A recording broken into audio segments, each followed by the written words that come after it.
Chapter 12:10. Emperor, tell this widow clearly today. What kind of treasure did Chu Xiaoyang steal from you? Tell me, even if Chu Xiaoyang can't compensate you, this widow will compensate you. Empress Dowager Zhou slammed her dragon head cane into the ground and shouted in a sharp voice. Mo Chuan was about to leave, but hearing this, he turned around and looked at Empress Dowager Zhou. Mother, this kind of thing, you can't compensate me, he said in a deep voice. Empress Dowager Zhou gave a cold laugh and said, there is nothing in this world that this widow can't compensate for. Tell me, what did Chu Xiaoyang steal? It can't be that he stole your empress heart, right? The sarcasm in her voice could not be any thicker. Mo Chuan's face also sank. He stared right at Empress Dowager Zhou with a flame burning in his deep black eyes. Mother, she is the girl your son cares about the most. If you can't love her and accept her, then I ask Mother not to slander her and mock her. Saying this and doing this is the same as hurting your son's heart. He had a very serious expression as he said this word for word. Empress Dowager Zhou's heart was heavily shocked. She coldly looked at Mo Chuan, not saying a word. Mo Chuan took a breath and calmed himself down. He slowly said, Mother, you should have heard about the Northern Qi envoys coming to the capital. Empress Dowager Zhou nodded. She also relaxed her tone and said, this widow knows. She leaned on her cane and slowly sat down. She thought that the girl's surname Qin was her son's reverse scale. She treated that girl like grass, but her son treated her like a treasure. Thinking about it, it was because he hadn't obtained her yet. But all the men in this world were the same. Before they obtained them, they would treat them like a golden phoenix in the sky, pampering them. But once they obtained them, they would feel bored and would quickly find someone else to love. A man who had obtained a meat was like a cat that had stolen a fish, there was no one who wasn't greedy. How could her son be an exception? This matter couldn't be rushed. Once his novelty towards that Qin girl passed, she would discuss the matter of the Zhao Rong princess with him and slowly plan it out. Her heart had already made up her mind and her face became gentle. She no longer targeted Qin Ning and no longer mocked her. Then Mother, do you know what the true goal of the Northern Qi envoys coming to my West Chu is? Mo Chuan asked. Empress Dowager Zhou shook her head and said, this widow doesn't know. The matter of the Northern Qi envoys selling the quintuple crossbow blueprints to West Chu was a secret. Other than a few people, Mo Chuan kept it a secret. This was because the implications of this matter were too big, especially since it couldn't be known by the East Qin and the country. This quintuple crossbow was a secret weapon that Mo Chuan had carefully prepared. When it appeared on the battlefield, it would definitely shock everyone and have an immeasurable effect. Mo didn't know about this. Mo Chuan tilted his head and found that no one was eavesdropping. Then he walked beside Empress Dowager Zhou and lowered his voice. Mo of Zhou's Mo of Shakes, Qin, Mo of Qin, Xiao Mo is the Xiao Qin of Qin of Ling. The Northern Qi envoy brought a very important 5 repeating crossbow blueprint to sell to West Chu, but this blueprint was stolen from the embassy. According to your son's investigation, the person who stole this blueprint was not someone else, but Chu Xiaoyang. Yang Qin what? Chapter 12:11. Empress Dowager Zhou didn't care about the tea splashing on her as she grabbed Mo Chuan's wrist and anxiously said, Emperor, this is not a small matter, you have to investigate this clearly. Don't wrongly accuse a good person. According to what this widow knows, Chu Xiaoyang, he wouldn't do this kind of thing. What benefits does stealing the blueprints bring to him? Mo Chuan said with a cold smile, what benefits, only he knows. Your son locked him up in the heavenly prison, but he only admitted that he stole the blueprints, but he refused to say why he stole them. Mother, Chu Xiaoyang has already personally admitted this matter, it is definitely not your son wrongly accusing him. Mother said that you wrongly accuse a good person. Hey, hey, he did this kind of thing, can he still be considered a good person? Empress Dowager Zhou's eyes popped out and her face revealed a look of disbelief. She muttered, but this widow feels that Xiao Yang is stubborn and thinks highly of himself. He shouldn't be able to steal like this, unless... Her voice came to an abrupt halt as an extremely terrifying thought flashed through her mind. Her face immediately turned pale. Impossible, impossible. The Emperor has always treated him well, there is nothing you should have done to him. She stopped halfway and couldn't continue. Did the Emperor really not do anything to Chu Xiaoyang? He clearly did. His own son stole Chu Xiaoyang's most beloved girl, so Chu Xiaoyang must hate him to the bone, right? Thinking about it like this, it wasn't strange for him to do something like this. But in the end, the main culprit of this matter was still that girl surnamed Qin. Empress Dowager Zhou looked down, hiding the complex emotions in her eyes. She took a deep breath and slowly exhaled. Then, she regained her calm expression. Emperor, have you found the stolen blueprints? Have you caught him red-handed? Mo Chuan nodded, the blueprints have been found. He did not help Chu Xiaoyang's innocence, this was just a reply to Empress Dowager Zhou's first sentence. But in Empress Dowager Zhou's ears, it meant that he was caught red-handed. Empress Dowager Zhou couldn't help giving a faint sigh and saying, Emperor, what are you prepared to do about this matter? With the facts in front of her, she couldn't explain it for Chu Xiaoyang. She just hoped that this matter wouldn't become bigger. Your son will not casually convict Chu Xiaoyang, mother can be assured of this. We have to ask why he stole the blueprints. If he really has disloyal intentions, then how to deal with him, your son will ask mother. Hearing Mo Chuan's words, Empress Dowager Zhou could finally relax. She was most worried that Mo Chuan would stubbornly charge Chu Xiaoyang and secretly punish him behind her back. Good, Emperor. You're safe. I haven't taught you for so many years in vain. She revealed a faint smile. The mother and son looked at each other and smiled, disappearing into a smile. Chen Yun Dowagers. Empress Dowager Zhou's heart calmed down and she thought of another matter. Emperor, Zhao Rong has returned to the capital after 3 years, this is a joyous matter. Duke Ning has been missing his daughter for 3 years and has been bedridden, not going to court. Now that Zhao Rong has returned to the capital, his illness has improved a bit, so this widow is prepared to hold a large palace banquet during the Dragon Boat Festival. That day is Zhao Rong's 16th birthday, so this widow wants to invite all the ministers into the palace to celebrate Zhao Rong's birthday. Emperor, what do you think?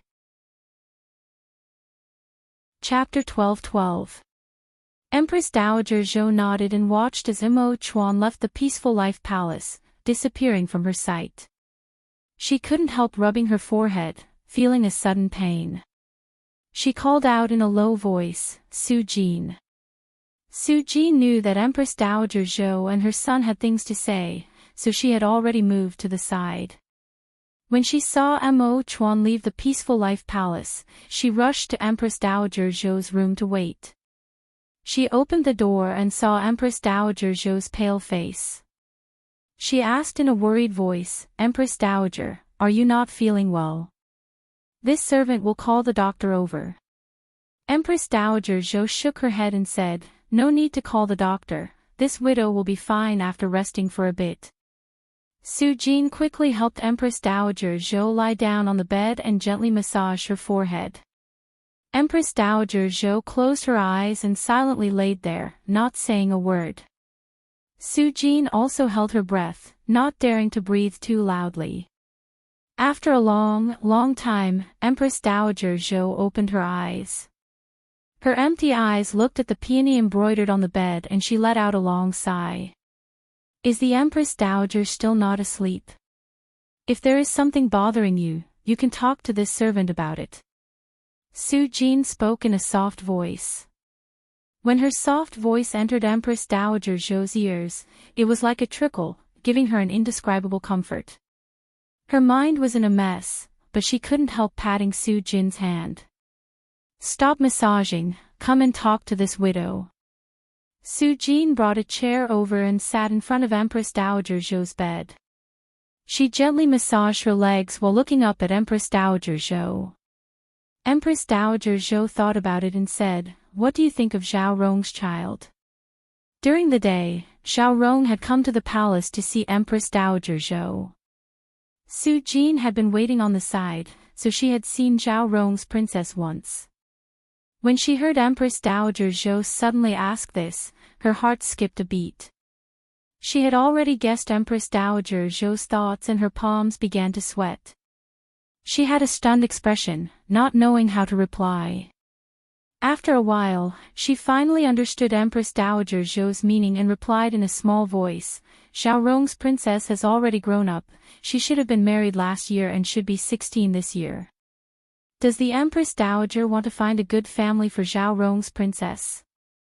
Empress Dowager Zhou narrowed her eyes in satisfaction and said with a smile, "It's still you who understands this widow's thoughts the best."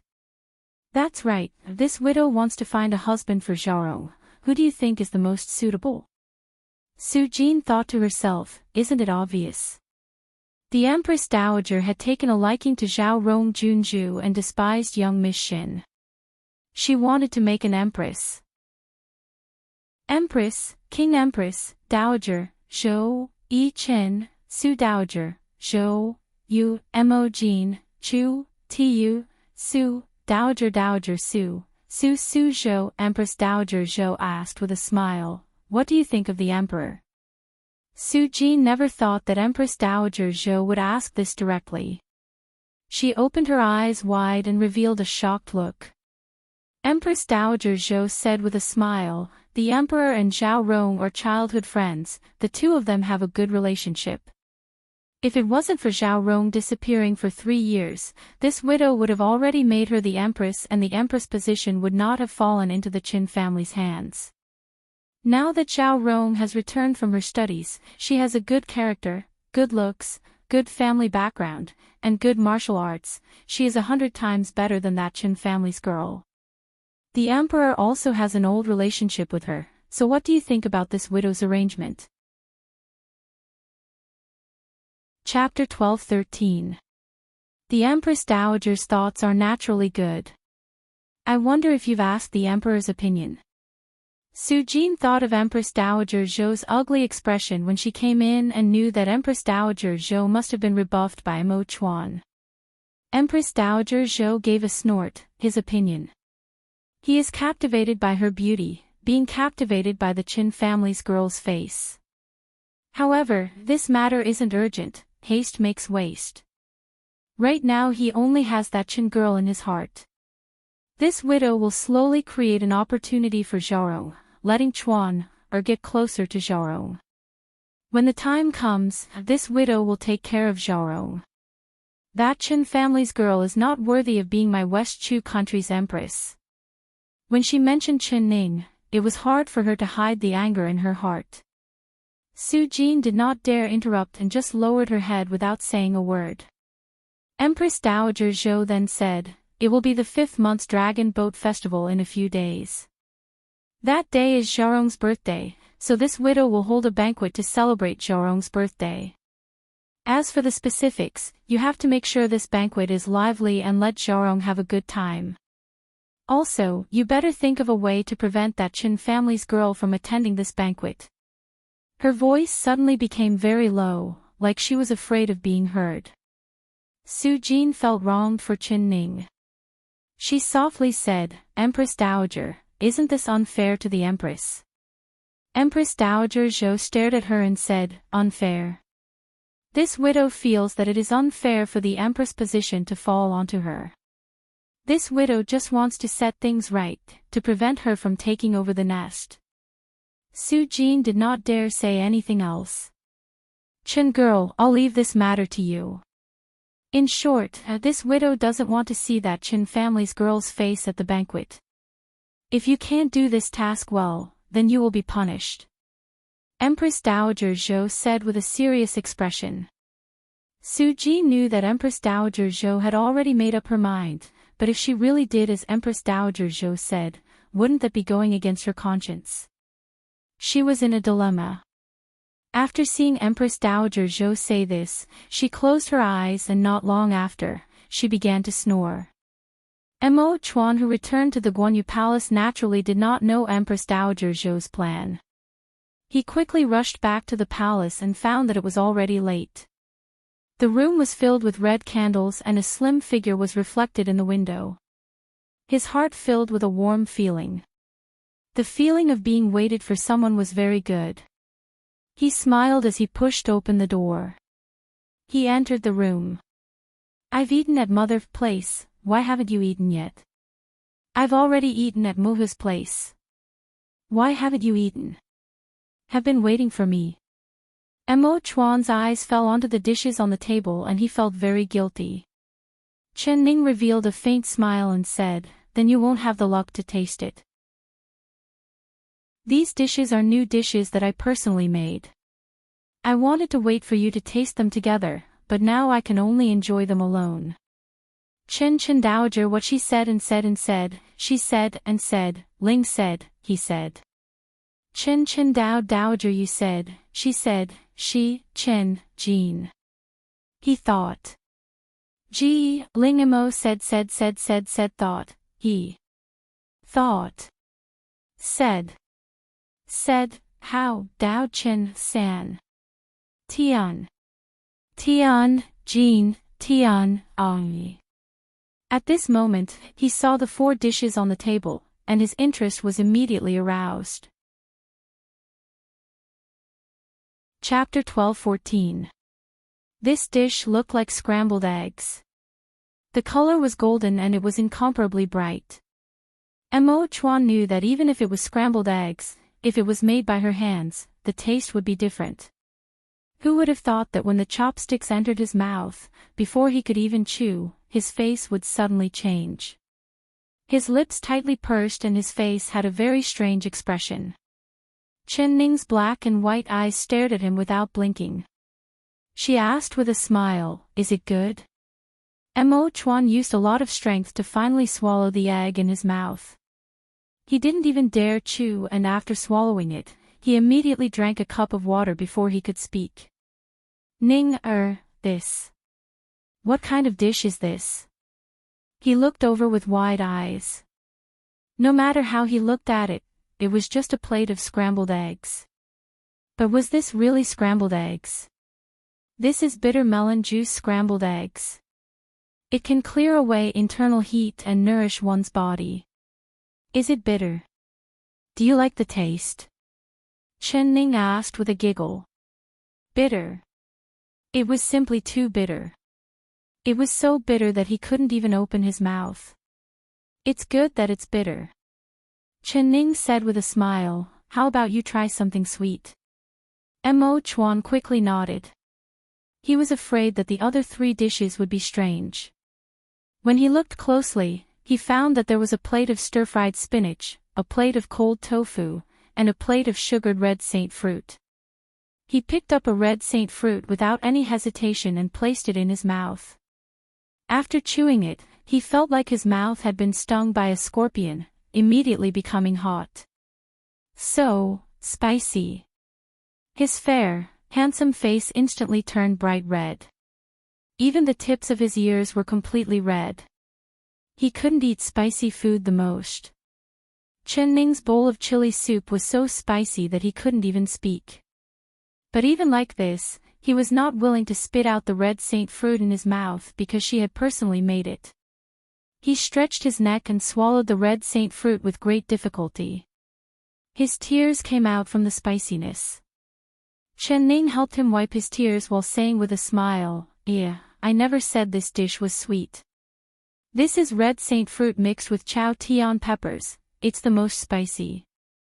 You can't eat spicy food, so why do you have to eat spicy food instead of sweet food?" Mo Chuan had already seen that this girl was playing tricks on him. He deeply looked at her, and when he opened his mouth to speak, his voice had already become hoarse. "Ning, did you personally make these 4 dishes?" "Of course.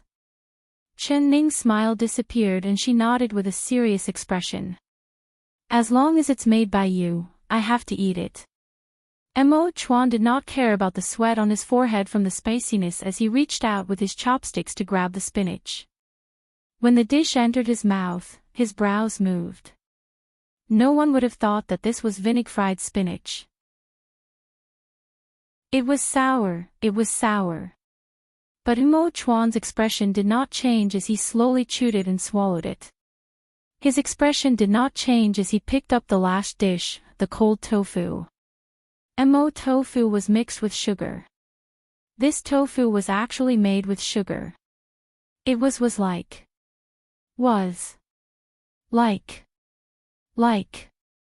He now completely understood the true meaning behind her personally making these 4 dishes for him.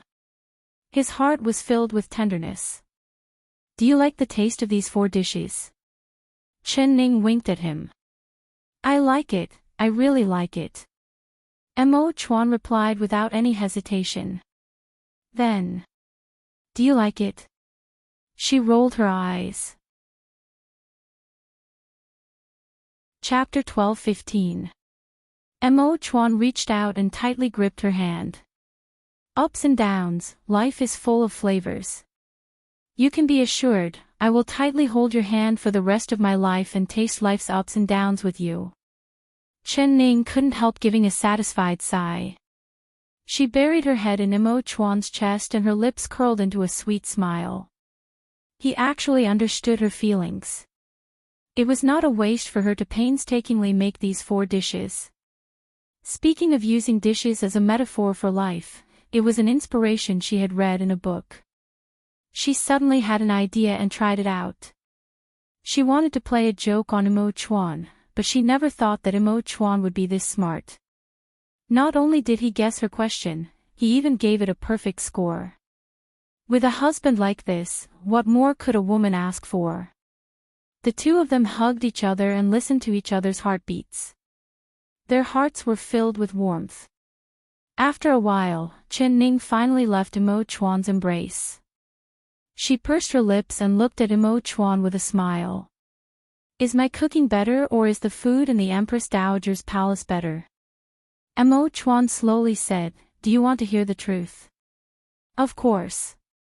Naturally the food in Mother's palace is better. Mo Chuan honestly said. Then he said, but, I like eating the food you personally made. He reached out to hug her and kissed her on the cheek. Chen Ning's face turned red and she angrily said, smooth talking. The smile on her face disappeared in a flash and she said with a serious expression, all right, you're telling the truth. Mo Chuan, I'll only ask once. Do you really think that Chu Xiaoyang is the mastermind behind stealing the blueprints? Mo Chuan had been waiting for this question from her. He thought about it and gently shook his head. Then do you know where I disguised myself as a eunuch and went? Mo Chuan shook his head again. I went to Minister Li Zhixing's palace. You said that I have the ability to see through people's hearts. That's right, I can tell if a person is telling the truth or not from small details. So, what I want to tell you is that the real mastermind is not Chu Xiaoyang, but rather Li.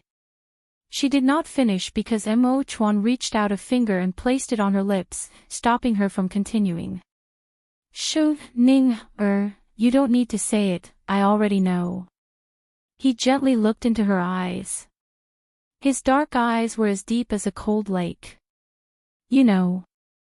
If you knew it wasn't Chu Xiaoyang, why did you send him to prison? Why are you doing this? Chen Ning's eyes opened wide as she looked at him in disbelief. I naturally have my reasons for doing this. What's the reason? She asked. Ning, don't ask anymore. There are some things you're better off not knowing. Mo Chuan stroked her face and said in a soft voice, what I can tell you is that I'm not doing this to vent my anger and it's not because of you. Believe me, Mo Chuan am not a person who can't distinguish between public and private matters. Although his voice was soft, his eyes were firm and focused. Chen Ning suddenly felt that she really couldn't see through him, but she believed every word he said. All right, I won't ask any more. Mo Chuan, I believe you. Mo Chuan reached out to pick her up and walked out of the room. Where are you carrying me? Don't you trust me? I'm going to sell you, he answered, laughing. Because her trust him made his heart burst with joy. He couldn't help revealing a smile from the corner of his eyes. Are you willing? She giggled. Chapter 12:16. Mo Chuan carried her to the hot spring room on the side. There was a wide hot spring pool inside that was steaming hot and filled with white steam. He remembered that she liked to soak in hot springs, so he specially ordered people to build this hot spring for her in the Guanyu Palace. Take a good bath, I'll wait for you outside. Mo Chuan gently placed her on the edge of the pool and then turned to leave the screen. Chen Ning was a bit surprised. She never thought that after being husband and wife for so long, he would still be this polite. It seemed like finding an ancient person as a husband wasn't bad. She revealed a gentle smile and began to take off her clothes to enter the pool. Who would have thought that when she took off her clothes, her waist would suddenly tighten and she would be hugged from behind. That familiar and clear aura could be felt, as well as that warm and firm embrace. She couldn't help looking back at him with a look of annoyance. I even praised you for being honest, but I never thought that you wouldn't keep your words and actually peeked at me. Mo Chuan's lips fell onto her snow-white earlobes. He hugged her soft and slender waist, feeling the sweet scent of a young girl, and couldn't help being distracted. Ning, go find the divine doctor tomorrow, he said in a soft voice. What for? Her neck shrank back from the itch. Have him quickly cure the poison in your body, I can't wait any longer. His muffled voice came out of his mouth. He could see, touch, and hug her, but he couldn't eat her. He really had enough of this kind of torture. In the end, it was all because old man Zhang's medical skills weren't good enough. He couldn't even cure the poison in her body and wanted him to wait for a month. Wasn't this just torturing him to death? Chen Ning's lips couldn't help twitching. So this was what he was thinking. Men, did they really use their lower bodies to think? Even Mo Chuan was not an exception. But thinking about it, this couldn't be blamed on Mo Chuan. He had lived for more than 20 years without getting close to women. Finally, the day of his wedding night, which he had been looking forward to, had come, but such an accident had occurred. It was already not easy for him to endure it until now. All right, I'll find Master to take my pulse tomorrow, she replied in a soft voice. Mo Chuan's arms tightened around her and he took a deep breath before reluctantly letting her go. He untied her hair and said with a faint smile, all right, you can wash in peace. I won't disturb you again. After saying this, he turned around and walked out, not even looking back. Chen Ning looked at his back and felt like he was running away. She couldn't help pursing her lips into a smile. When he was hugging her just now, she clearly felt the change in him and the heat of his body. He originally wanted to come in and tease her, but he didn't expect that the one who was aroused was himself. Seeing him leave in a hurry, she was certain that he was going to take a cold shower. Sure enough, when she returned to her room after taking a bath in the hot spring, Mo Chuan appeared in front of her with a cold aura. His long black hair was dripping with water. Chen Ning smiled as she took a towel and wiped it for him. The fire in Mo Chuan's body had been extinguished and his heart was filled with tenderness. He held her hand and called out in a low voice, Ning. I'm here. What's the matter? She replied in a soft voice. Nothing, I just wanted to call you, he said in a low voice. You really are silly. Mo Chuan couldn't help smiling. She was the first person to call him silly. If anyone else dared to say this, their head would fall to the ground. Chapter 12:17. Mo Chuan gently pulled her hand and she fell into his embrace. He held her waist with one hand and stroked her soft cheeks with the other. He deeply looked at her and his deep, dark eyes seemed like they could see into her heart. Ning her, promise me. No matter what happens, you won't leave me. He tightly hugged her. There was a problem with these words. The intelligent Chen Ning immediately noticed something. She blinked and came to a sudden realization. Mo Chuan, what did the Empress Dowager say to you? She asked.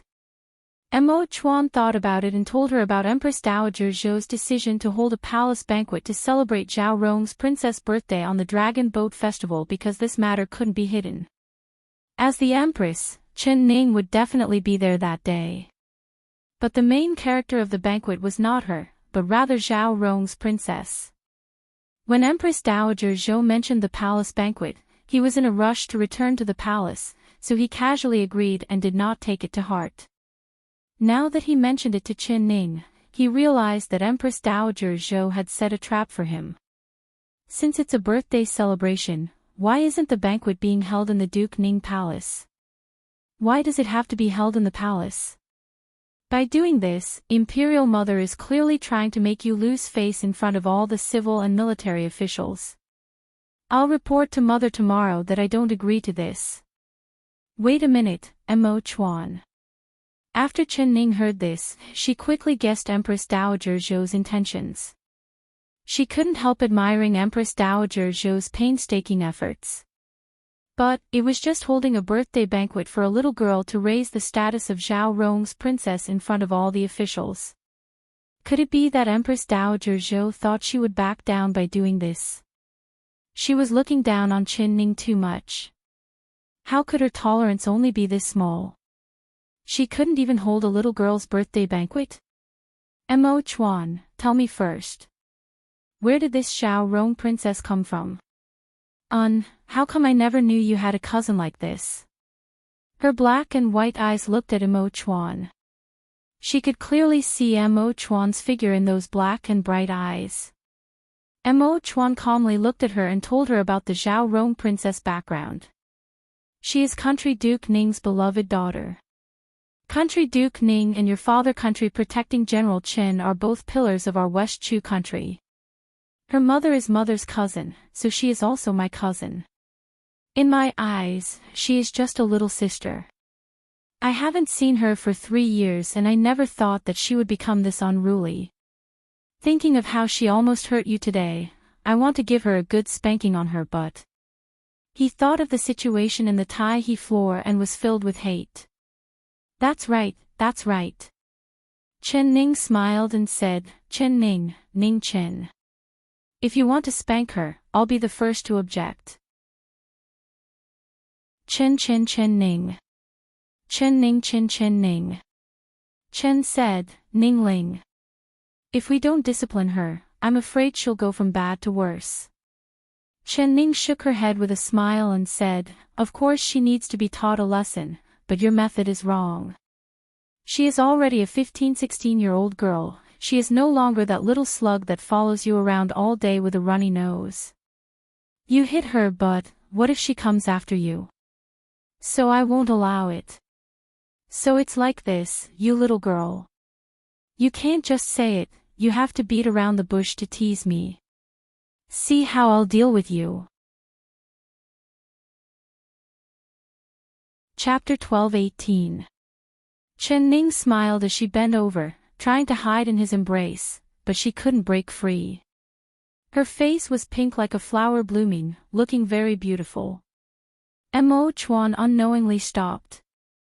He lowered his head and deeply kissed her on the lips. Her face was still red as she wrapped her arms around his neck. She couldn't breathe from his passionate kiss. I'll let you go today, but if you dare do this again, I won't let you off. Mo Chuan raised his head and his eyes lit up. He could already feel the fire in his body stirring again. He really wanted to eat her up in one bite. Chen Ning blinked and suddenly understood why he was so passionate tonight. He even wanted her to find Gu Qingzi to cure the poison. He was worried that Empress Dowager Zhou would do something, so he wanted to cook the rice. He really was a fool. The two of them were filled with tenderness and sweetness. They only had each other in their eyes and there was no one else. They didn't know that at this moment, there was someone who couldn't eat and couldn't sleep. Duke Ning's palace.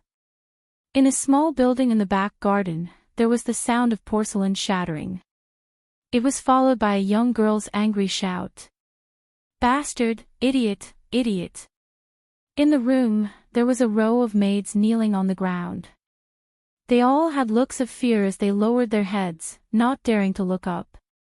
Zhao Rong Princess grabbed a beautiful vase beside her and viciously smashed it on the ground, shattering the porcelain.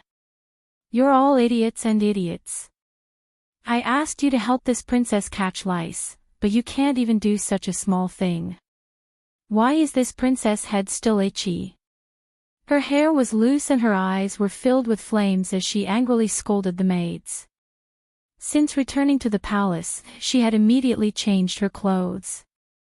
She had bathed several times and her delicate skin had turned red, but she could still smell the sour smell of a beggar on her body.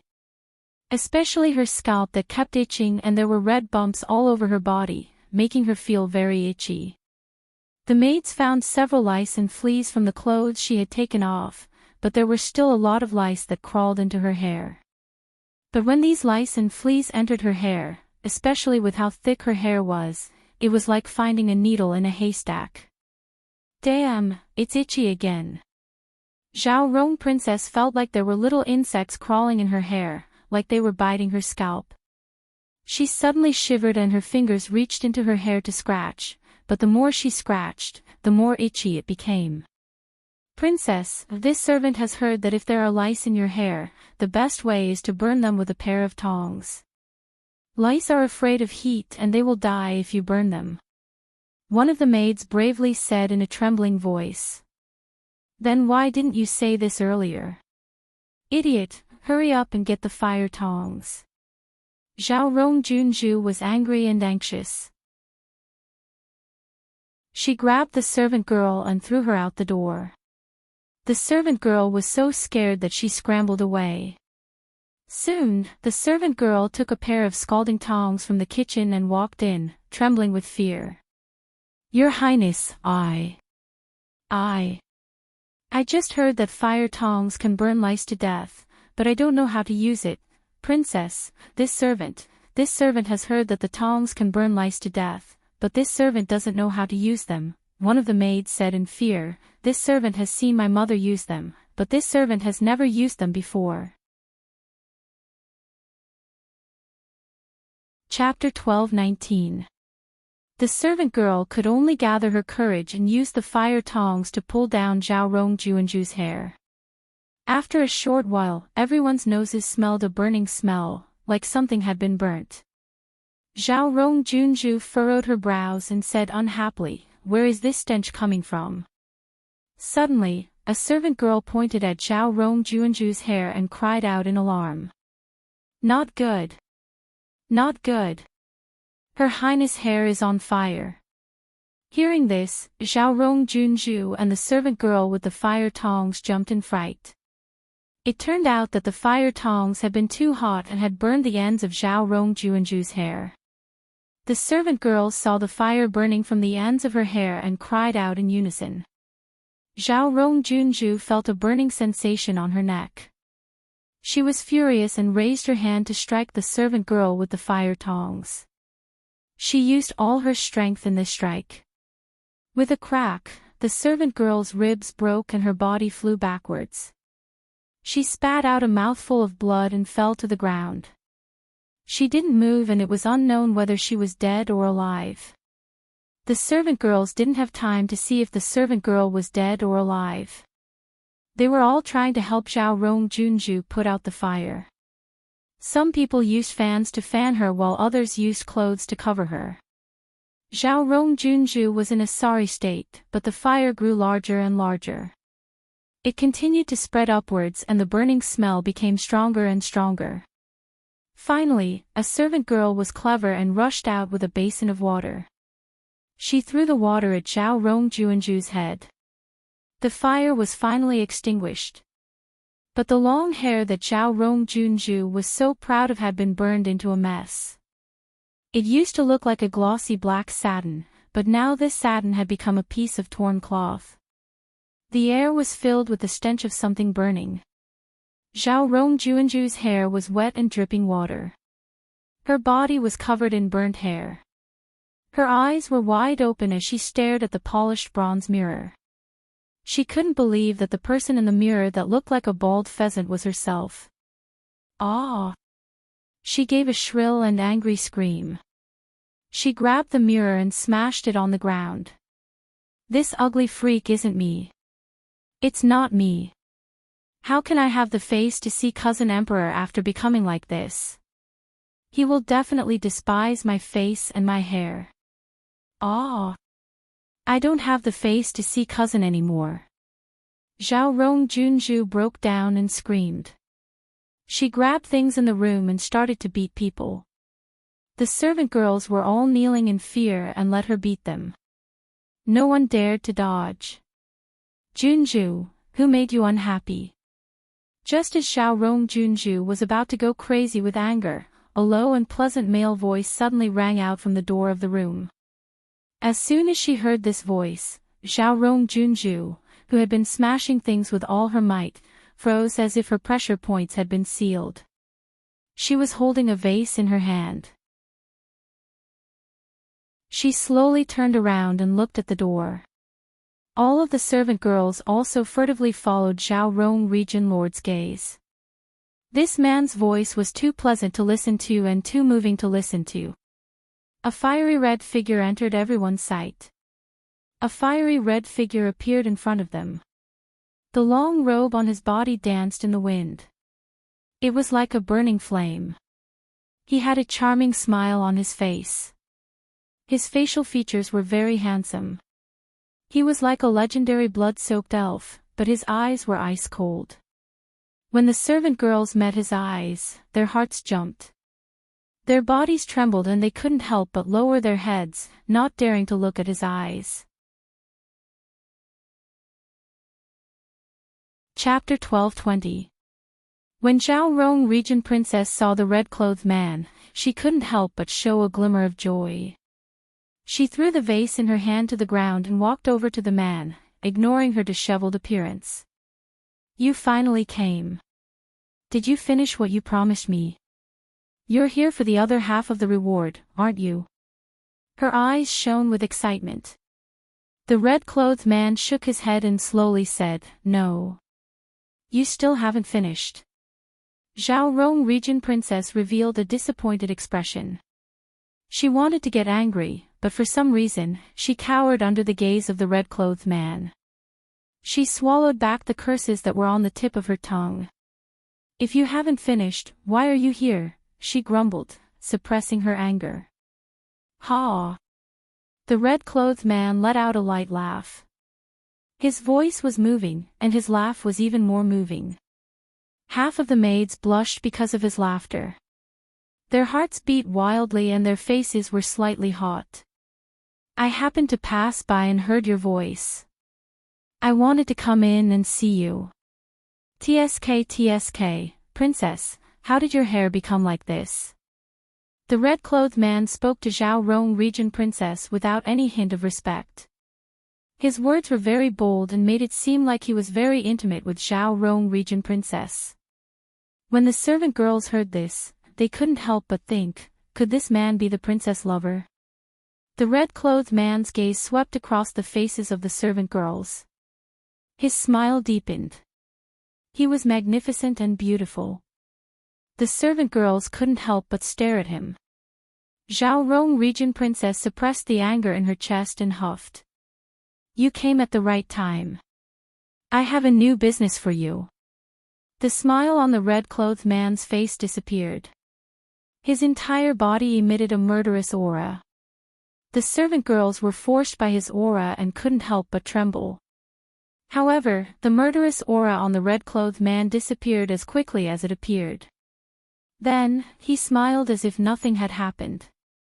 His gaze drifted across the faces of the servant girls. You told my secret in front of these servant girls. Don't blame me for being ruthless. Zhao Rong Region Princess said unconcernedly, a group of servant girls that are dumber than pigs. Do whatever you want. The red-clothed man laughed. If that's the case, then I won't be polite. The two of them exchanged questions and answers. The servant girls were stunned. They didn't think that they had unknowingly encountered a disaster. Before the red-clothed man's smile faded, his sleeves suddenly flew out. A faint red mist spread through the air and enveloped the servant girls like a beautiful cloud. So fragrant. So beautiful. The maids had intoxicated expressions on their faces. One by one, they stood up involuntarily and began to dance. They laughed and danced around the man in red. Suddenly, they fell to the ground like wooden stakes, and the air began to emit white mist.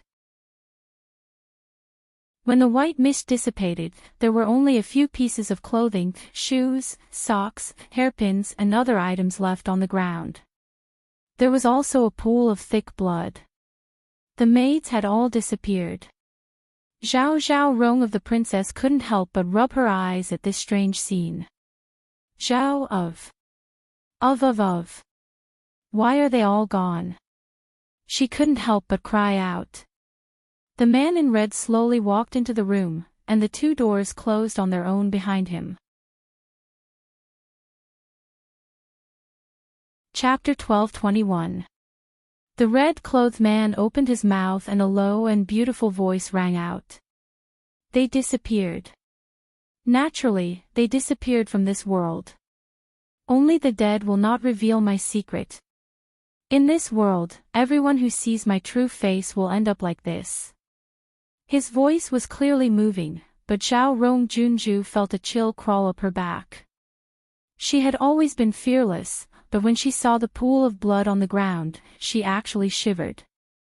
What do you mean? Seeing the red-clothed man slowly walk closer, Zhao Rong Princess couldn't help but step back.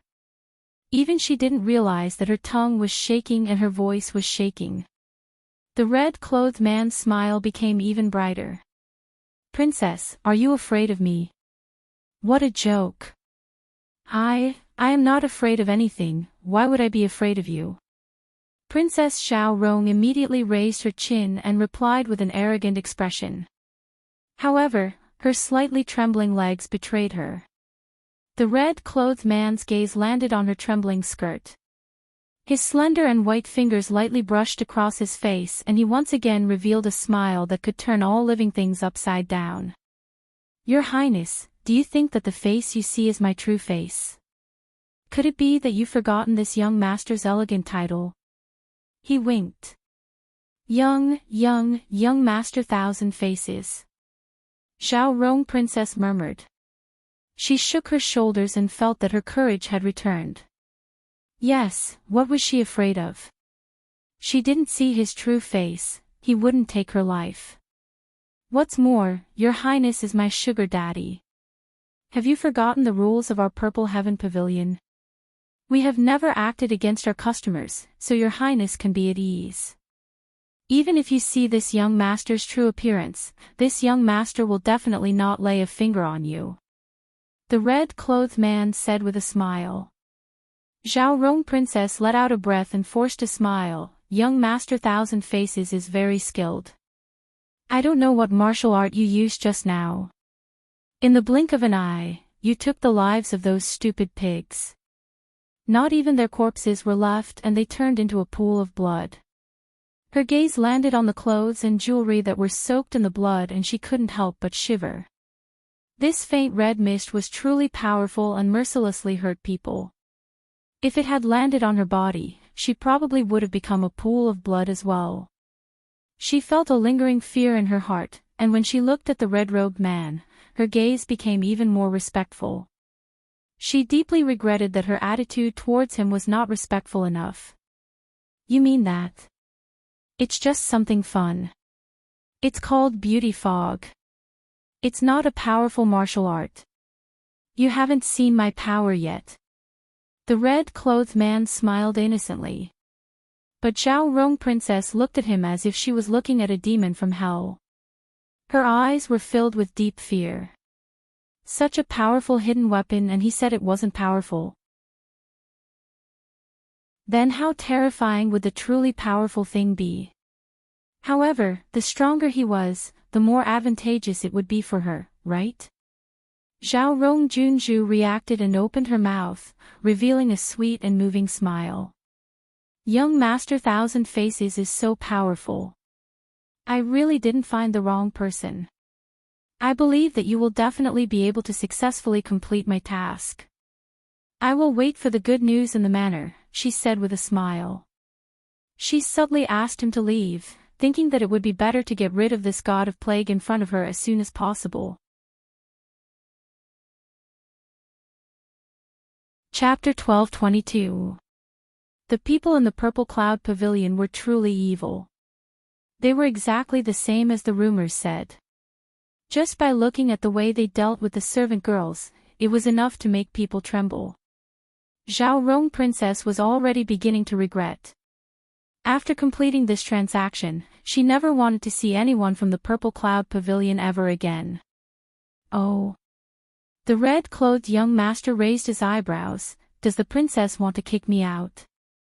His words exposed Zhao Rong Junju's thoughts, causing her to feel both embarrassed and afraid. Of course not. It's just that it's getting late and I want to rest. It's not convenient for a woman to be alone, so... She stammered and stammered.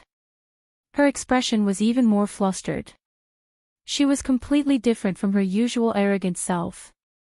The princess is truly interesting. What you think in your heart, you won't admit it. However, I won't argue with you. You just said that you have a new business deal. I am very interested. Princess, why don't you tell me about it? The red-clothed young master chuckled. Not only did he not leave, he sat down on the chair with a relaxed expression. Hearing this, Zhao Rong Princess couldn't help but curse herself for being too cowardly. She was so scared that she even forgot about her revenge. She put away her smile and sat down across from the red-clothed young master. Word by word, she said, I want to kill someone. Who? The red-clothed young master asked without any surprise. She is a woman. Also, she should be with the emperor. Zhao Rong Princess thought of Chen Ning. Her hands clenched into fists and her eyes revealed a deep hatred. Another woman of the emperor. The red-clothed young master raised his eyebrows. That's right. Zhao Rong Princess slammed the table in anger. She told the story of how she and Chen Ning became enemies, how she was tricked into boarding the carriage, and how she was humiliated at the floor of Taihe today. After she finished, she said, I don't know who she is, but I want her life. I believe that with the thousand-faced young master's ability, finding her whereabouts is as easy as flipping his hand. How about it, do you accept this business deal? Purple Cloud Pavilion has never rejected a business that comes to us. Of course I will accept it. As for the reward, I won't accept silver this time. The red-clothed young master smiled. You won't accept silver. Then what do you want? As long as you say it, as long as it exists in this world, there is nothing I can't give you. Zhao Rong Princess said heroically. This gentleman wants. The red-clothed gentleman dragged out his words.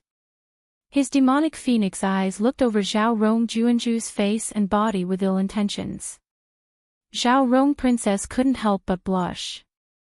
She avoided his gaze and shook her head. No, I already have someone in my heart.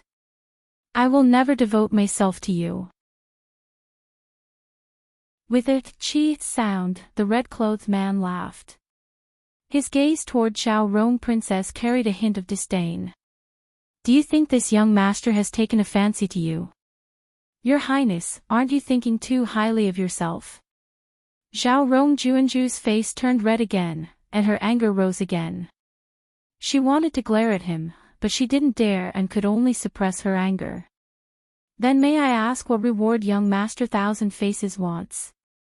The red-clothed young master's long phoenix eyes moved over Zhao Rongjuanju's face. He slowly said, I want a promise from your father, Duke Ning. Chapter 1223. If it's like this, then this business deal is off the table. The red-robed young master was not annoyed. He stood up as if nothing had happened and walked out of the door in a graceful manner. Zhao Rong Princess bit her lips and stared at his back. Her mind was thinking about the humiliation she had suffered at Qin Ning's hands. She suddenly shouted, Wait a minute. What? Has the princess changed your mind? The man in red turned around and flashed her a magnificent smile. That perfect and moving smile made Zhao Rong Princess dazed for a moment. Her face couldn't help turning red again. She thought to herself, the face in front of me is just a mask of the thousand-faced young master, but it is not inferior to Cousin the Emperor. It has to be said that Cousin the Emperor was the most handsome man she had ever seen. Who knew if the thousand-faced young master's true face was better looking than Cousin the Emperor? Or was it frighteningly ugly? She composed herself and replied, All right, this princess will agree to your conditions. As long as you bring back that bitch's head, I will think of a way to convince my father to give you a promise. The red-clothed young master smiled and said, The princess has agreed quite quickly. I hope that the princess will not forget the rules of my purple cloud pavilion. If you can't pay the promised reward, does the princess know the consequences? Zhao Rong Princess' heart turned cold. Her voice trembled as she said, What consequences? The consequences are... The red-clothed young master's eyes swept over the pool of blood on the ground. He smiled from ear to ear and said, You will die 1,000 times, 10,000 times worse than these stupid pigs. Your Highness, you have to think carefully. Don't blame me for not reminding you when the time comes. The Zhaorong County host shuddered, but she raised her chin and revealed a fierce look in her eyes. This princess' words carry weight. I will definitely give you the reward I promised. If I can't do it, you can do whatever you want to me. She forcefully gritted her teeth as she spoke. The princess is truly a straightforward person. It makes me feel very happy to deal with someone like you. All right, then it's settled. The red-clothed young master gave a long laugh and turned around to leave. Suddenly, he turned around and threw something into Zhao Rong Princess' arms. What is this? Zhao Rong Princess' face instantly turned white like she was scalded by something. Her first reaction was to throw the item on the ground. She had personally witnessed the power of the beauty mist and knew that the red-clothed young master was surrounded by that kind of poison. She didn't even dare to touch a corner of his clothes, much less his item. But she didn't dare. She could only tremble as she looked at the paper bag in her hand. Princess, have you seen a cat catch a mouse before? The red-clothed young master did not answer the question. Zhao Rongjunju had a puzzled expression and asked, Of course I have. Then your highness should know that after a cat catches a mouse, it won't eat it immediately. Instead, it will torture the mouse until it's scared out of its wits. Only when it's half dead will it eat it. If her highness really hated someone so much that she wanted to kill her, wouldn't it be too easy for her to kill her with a single stab? If it was me, I would have tortured her before she died and made her live a life worse than death. The corners of the red-robed young master's lips curled up, revealing an abnormally evil smile once again. Chapter 1224. This is a little thing this young master is giving you, it's free of silver. If the princess uses it well, it will give you a large surprise. After saying this, his red robe fluttered and his figure flashed, disappearing from Zhao Rong Princess' eyes without a trace. Zhao Rong Princess wanted to ask, What is this? But before she could say anything, the red-clothed young master's figure had already disappeared. She looked in the direction he left in a daze. After a while, she slowly turned her eyes. If it wasn't for the blood on the ground not drying yet, she would have thought that everything that had just happened was a dream. Zhao Rong Princess stared at the paper bag in her hand for a while before finally carefully opening it. Layer after layer, the outermost layer of paper was filled with small words. She picked it up to take a look and her eyes instantly flashed with wild joy. The innermost part of the paper bag was a dark green powder. She carefully rewrapped the powder and hid it away like it was a treasure. At this time, Chen Ning did not know what Zhao Rong Princess was doing behind her back. She did not know that Zhao Rong Princess' hatred towards her had reached a point where she wanted her dead. Zhao Rong Region Princess hated her to the bone, but she had long forgotten about Zhao Rong Region Princess. Because there were more important things for her to pay attention to. Early in the morning, Chen Ning received news from Dr. Zhang's palace from Zhui Feng. Gu Qingze wanted to see her for an important matter. Her first reaction was, could it be that something had happened to Xiao Bai's condition? This thought filled her with worry. Did something happen to Xiao Bai? She immediately asked. Zhui Feng was stunned for a bit before shaking his head and saying, His Highness King Jing has been sleeping the entire time and did not wake up even when this subordinate left. Hearing that Chu Xiaobai was fine, Chen Ning let out a sigh of relief and her heart that was in her throat fell down. Then what urgent matter does my master have with me? Zhui Feng shook his head again. This subordinate does not know, but... He hesitantly looked at Chen Ning, wanting to say something but hesitating. But what? Quickly say it. Chen Ning urged him as she glared at Zhui Feng. This Zhui Feng that was like a block of wood could not tell what was important. Zhui Feng stuttered as he said, His Highness King Jing'an is fine, but this subordinate feels that something is wrong with the ancient divine doctor. What's wrong with my master? Chen Ning knit her brows. The Empress will know when she sees the ancient divine doctor. This subordinate is stupid and does not know how to express himself. Zhui Feng scratched his head and revealed an apologetic expression. Chen Ning's relaxed heart once again jumped up. For Zhui Feng to feel strange, there was something wrong. She did not ask a single word. After quickly washing up, she immediately went with Zhui Feng to Dr. Zhang's palace. Mo Chuan had gone to court early in the morning, so he was not in the palace. Chen Ning did not have Zhui Feng report to Mo Chuan. Before the situation was clear, she did not want to disturb Mo Chuan, otherwise he would be startled. After arriving at Dr. Zhang's palace, Chen King Jing'an appeared. In the courtyard, the first person she saw was Gu Qingze. However, the Gu Qingze in front of her gave her a huge fright. If he hadn't been sitting in that iconic chair, she would have suspected that she had recognized the wrong person. She stopped and stared at the guy in front of her. He had sunken eyes, a messy beard, messy hair, and bloodshot eyes. His clothes were wrinkled as if he had just been fished out of a pickle jar. Chapter 12:25. Master, is that you? Chen Ning looked at him in a daze for a while before calling out in a probing voice. Gu Qingze was staring at the pile of papers in his hand, but when he heard Chen Ning's voice, he suddenly looked up. His eyes lit up as he looked at Chen Ning, revealing an excited expression like a child's. Little girl Chen, you're finally here. Quickly come and take a look. He raised the paper-like thing in his hand and waved at Chen Ning. Chen Ning's heart was filled with doubt. It had only been a night, but Gu Qingze seemed like a completely different person. No wonder Zhui Feng said it was hard to describe.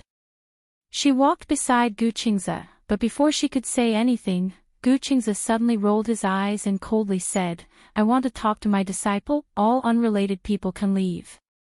Hearing this, the servants who were in charge of cleaning the courtyard and the imperial physicians who wanted to ask him to be their teacher all shrank their necks and left without a trace. They all knew that Gu Qingze had a strange temper. When Chen Ning wasn't here, he always had a blank face, not talking to anyone, and no one dared to talk to him. Also, everyone had seen him order Dr. Zhang, who was old enough to be his grandfather, around like he was ordering his grandson. Everyone felt it was unfair for Dr. Zhang, but Dr. Zhang had a happy look on his face. It was like being able to run errands for Gu Qingze was an honor for him. When everyone in the courtyard left, Gu Qingze rolled his eyes and stared at Zhui Feng. Everyone else has left, why haven't you left? Zhui Feng couldn't help being stunned. He looked at Chen Ning and said in a deep voice, "This subordinate is under the Emperor's orders to protect the Empress. Without the Emperor's orders, this subordinate cannot leave his post." When he escorted Chen Ning from the royal palace to Dr. Zhang's palace, he always felt like there was someone watching them. But when he focused his mind to search, that strange feeling disappeared. What kind of person was Zhui Feng? He was an elite of the hidden guards, an elite of elites. He had followed Mo Chuan for many years and had experienced countless assassinations, so the danger was incalculable. This sense of danger from experiencing life and death danger was already embedded in his bones.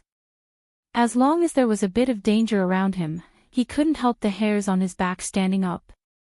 There was no exception. And this time, his sense of danger was stronger than any other time. There was someone that wanted to harm the Empress. Alarm bells rang in his heart. So on the road, he had been on guard, not daring to let his guard down at all. Even when he arrived at Dr. Zhang's palace, that sense of danger still did not disappear. Now that he heard Gu Qingze ask him to leave, he hesitated for a bit. He would rather anger Gu Qingze than leave Chen Ning's side. *T. *T. Gu Qingze was filled with rage and he began cursing. "She is my disciple. As long as I am here, no one can hurt her. Do you think that I, Gu Qingze, practice my engineering techniques for nothing? Do you think that I, Gu Qingze, am inferior to you? Feng, Ning, Ning Ning, Feng, you. Ning Ning Ning Ning." Zhui Feng pretended like he did not hear it and stood there like a bamboo stick, not moving at all. Chen Ning knew that Gu Qingze wanted to tell her something very important. Since he didn't want Zhui Feng to know, he must have his own reasons. Chapter 12:26. Zhui Feng bowed to her and said, "Empress, it's not that this subordinate is disobeying orders, but this subordinate feels." He wanted to report the strange feeling he had on the way here to Chen Ning, but the hairs on his back suddenly stood up. He instinctively felt danger, and the spearhead of this danger was not Chen Ning, but rather himself. In his shock, he didn't have time to dodge and immediately rolled on the ground. He only felt an abnormally cold thing fly past the tip of his nose. It was only an inch away from the tip of his nose. It was a close shave. It was a soundless black rope, without the slightest fluctuation or warning. If his reaction was even a little slower, his face would definitely be heavily whipped. Before he could get up from the ground, there were two more black chains coming at him from the front and back. One was straight like a judge's pen, aiming at the acupuncture point on his chest, and the other was soft as if it was nothing as it wrapped around his waist. This time, he was in a very difficult situation. In this critical situation, he had an idea. With one palm, he shook off the black rope in front of his chest, and with the other hand, he pulled out the black rope that was wrapped around his waist. He let out a breath, and his body rose high into the air. His body was in the air, finally dodging the black chain's attacks. He looked down with wide eyes, wanting to see which expert had come to trouble him. Who would have thought that other than Chen Ning and Gu Qingze, there was no one else in the yard? The three black chains that had attacked him had also disappeared without a trace. Where are they? Zhui Feng was shocked, almost not daring to believe his eyes. Even if it was a top expert, they could not escape his sight in an instant. He fell down from the air and couldn't help scratching the back of his head as he looked at Chen Ning. "Empress, where did the enemy go?" "Enemy? What enemy? Chen Ning blinked. Of course she knew that the black chains attacking Zhui Feng were from Gu Qingze activating the mechanism in the chair, but it was too fast and she could not clearly see what had happened. There were clearly 3 black chains attacking this subordinate. How could they suddenly disappear? Zhui Feng looked around and found nothing, so he returned to Chen Ning's side. Empress, are you all right? Chen Ning shook her head and said, I'm fine. Zhui Feng's heart became even more vigilant as he said, Empress, there is an enemy nearby. This subordinate will send you back to the palace. There are many experts in the palace, they will definitely be able to protect you. Gu Qingze sneered, you finally admit that you're useless. Zhui Feng was very respectful to him, not daring to offend him. He respectfully replied, there is always someone better out there. There are many experts better than me in this world, so Zhui Feng has never dared to be arrogant. Gu Qingze coldly looked at him, at least you still have a bit of self-awareness. I was just testing you a moment ago, and you almost couldn't even dodge my hidden weapons. What right do you have to shamelessly boast that you can protect the Shen girl? What? Wind-chasing Wolf's eyes widened all of a sudden. He looked at Gu Qingze in disbelief. Dr. Gu, did you say that the black chain was activated by you? Is there an enemy? Not bad. Gu Qingze proudly raised his chin. Wind-chasing Wolf was speechless. His face was burning, and he lowered his head in shame. Chapter 12:27. In terms of age, the two of them weren't that different, but compared to him, why was the difference this big? Zhui Feng admires the godly Dr. Gu's mechanical skills, but I didn't mean to eavesdrop on your discussion with the Empress. It's just that I felt danger on the way here, like there was someone hiding in the dark, wanting to harm the Empress.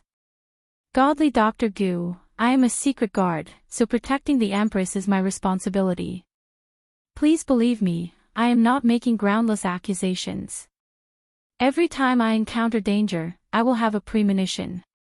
In these 10 years, I have never made a single mistake. Zhui Feng calmed himself down and said with a sincere expression. Gu Qingze scoffed at his words, but when he heard Zhui Feng mention his identity as a secret guard, his heart couldn't help moving.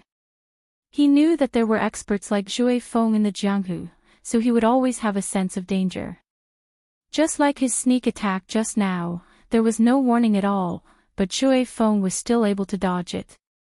Could there really be someone who wanted to harm the Qin girl? What you say makes sense.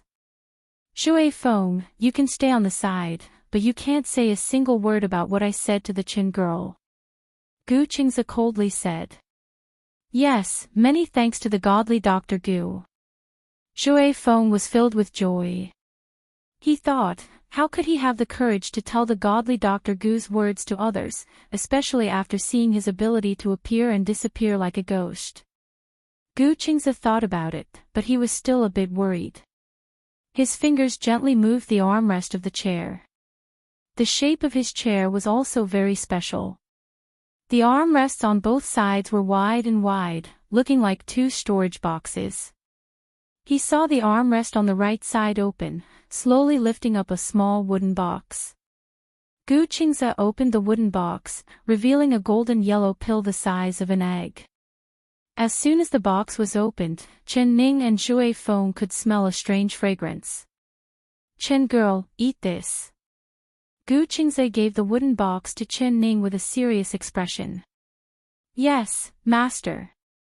Chen Ning reached out to take it. She knew that Gu Qingze would not harm her, so she ate the pill without any hesitation. Once the pill entered her mouth, she felt that it was fragrant and sweet, making her a bit reluctant to swallow it. After eating it, she felt the fragrance in her mouth and even her breath was filled with a sweet smell. Master, what kind of pill is this? It tastes so good, can you give me another one? She wanted to continue. She thought that Xiao Ru would definitely like this kind of fragrant and sweet thing. If she could ask her master for one, she would be very happy. Another one. You make it sound so easy. Do you think these are jelly beans? You can have a lot of them. I'm telling you, this is the case.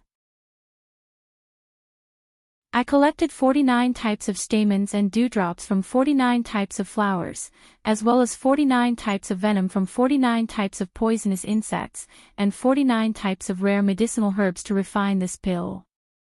There is only one pill in the world, and now that you have eaten it, there is no more of it. Gu Qing's face turned serious as he angrily reprimanded Chen Ning. When he thought of how hard it was for him to refine the spirit pill, he couldn't help feeling pain and regret. This spirit pill is that hard to obtain. Chapter 12:28. My Gu Qing's things, which one of them isn't hard to come by? Gu Qing's snappily stared at Chen Ning. Chen Ning stuck out her tongue in embarrassment and said with a smile, "Yes, master's things are all treasures. This spirit rhinoceros pill requires this many complicated ingredients, so its effect must be amazing, right? Of course, after you take the spirit rhinoceros pill, you will be immune to all poisons. No matter who poisons you or if you are hit by a hidden weapon, you don't need to be afraid. No matter how strong the poison is, it will not have any effect on you." Gu Qingze proudly said. "That's strong." Hearing this, Chen Ning and Shui Feng couldn't help opening their eyes wide. Shui Feng's eyes were filled with envy as he listened and his saliva almost came out. There was actually this kind of good thing in this world. Immune to all poisons. It was a pity there was only one. If there was a second one, he would have asked this divine Dr. Gu for his master no matter what. "Master, this spirit rhinoceros pill is this strong?" Chen Ning was shocked and filled with regret. If she knew it would be like this, she wouldn't have eaten it.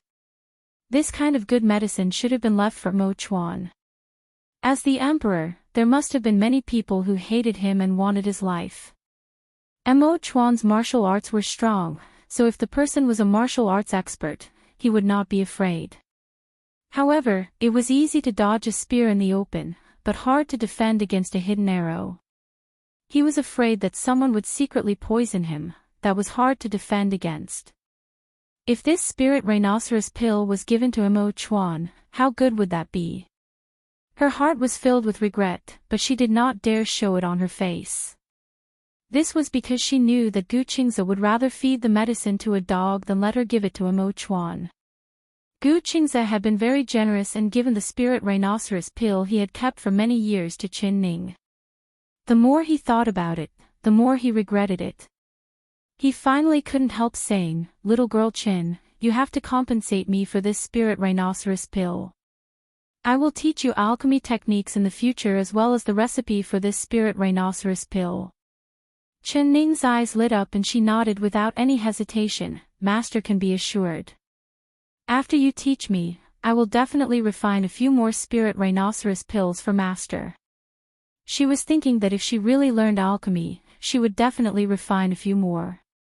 Not only would she give them to Gu Qingze, she would also give them to Mo Chuan. Refine a few. It's already your good fortune to be able to successfully refine one, humph. Gu Qingze's heart ached so much that he couldn't help glaring at Windchaser, which made Windchaser's hair stand on end. He thought that the person who took the Lingxi pill wasn't him, so why was divine Dr. Gu glaring at him? Did he say or do something wrong? "Blockhead, did you do it on purpose?" Gu Qingze said coldly, "There was no danger at all. You deliberately exaggerated and made me give away a Lingxi pill for nothing." "Humph." Shui Feng quickly said, "Divine Dr. Gu, even if Shui Feng had 100 guts, he wouldn't dare lie to you. I really felt someone hiding in the shadows and his invisibility technique is not below mine. I actually can't find any traces of him, I'm useless." Chen Ning. Him and two. Gu Qingze snorted again, but did not pursue the matter any further. He had been with Shui Feng for over 10 days and understood his personality very well. Shui Feng was an honest person, speaking his mind and not daring to lie. Then will the conversation between us be overheard? Gu Qingze asked again.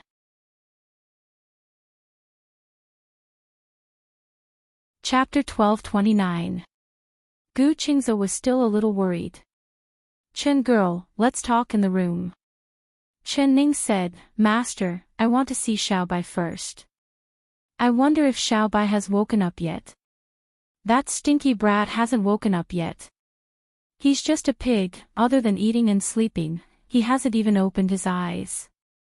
It's best if you don't disturb him right now. When Gu Qingze mentioned Chu Xiaobai, he did not have any good words to say. Chen Ning stuck out her tongue. She thought that Gu Qingze's temper was quite bad right now. It seemed like he didn't like everyone. Was it because she ate his spirit rhinoceros pill?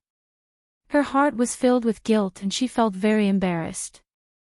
In order to make Gu Qingze happy, she deliberately said, Master, I'm pushing you into the room and you're in such a hurry to call me over. Could it be that you've researched how to make 20 crossbows? Sure enough, her words immediately made Gu Qingze's gloomy face become excited as his brows began to dance. Shoo, Chen girl, be careful of the ears. Let's talk in the room. He shushed her and revealed a mysterious expression. He suddenly turned around and glared at Shui Feng. Blockhead brat, you're not allowed to eavesdrop on me and Chen girl. Shui Feng doesn't dare. Shui Feng immediately replied. But after Gu Qingze said this, he knew that he had said something useless. With Shui Feng's martial arts, he believed that if anyone within 20 meters spoke, he would be able to clearly hear them. Chen Ning pushed Gu Qingze into the quiet room he was resting in. As soon as the door was closed, Gu Qingze jumped out of his chair. He impatiently picked up a large stack of papers and presented it to Chen Ning like he was presenting a treasure. Chen girl, take a look. This is the blueprint I designed, 20 crossbows. Although he was extremely excited, he still suppressed his voice to a very low level. This was because he knew that the value of this design could not be estimated. If this was spread out, he, Gu Qingze, would not be able to live in peace for the rest of his life. Not to mention West Chu wanting this design at all costs, the other 3 countries would definitely view Gu Qingze as a rare commodity. They would only be satisfied if they had it. But he had a natural disposition and was used to being alone. He would not be like Qi Yanyu, who was willing to work for the northern Qi royal family. No matter how high Qi Yanyu's forging skills were, he was still a slave. He, Gu Qingze, looked down on slaves with no backbone. Chen Ning had already expected this. Hearing Gu Qingze's words, she was still overjoyed. Chen Ning had already expected this. Hearing Gu's words, she was overjoyed. In the past 2 days, she had looked at the blueprints of the quintuple repeating crossbow and the Zhuge repeating crossbow. She already had a clear understanding of the principles and structure of the crossbow. Although the blueprints that Gu Qingze had drawn were numerous and messy, she could still understand them. Master, you're so smart. You actually thought of making 2 arrow boxes and specially made arrows. This way, you can solve the problem of the heavy crossbow. She said with surprise and joy. Qingze could not help revealing proud. Chen Chen's heart. Qingze Qingvi said, he proud. As expected of the disciple that he had taken a fancy to. He had immediately hit the mark that he was most proud of. Chen. Ning. Chen. She. He. I. Chen, I said, he, I see. Chen Ning smiled and continued to look at the blueprints. The more she looked, the more admiration she felt.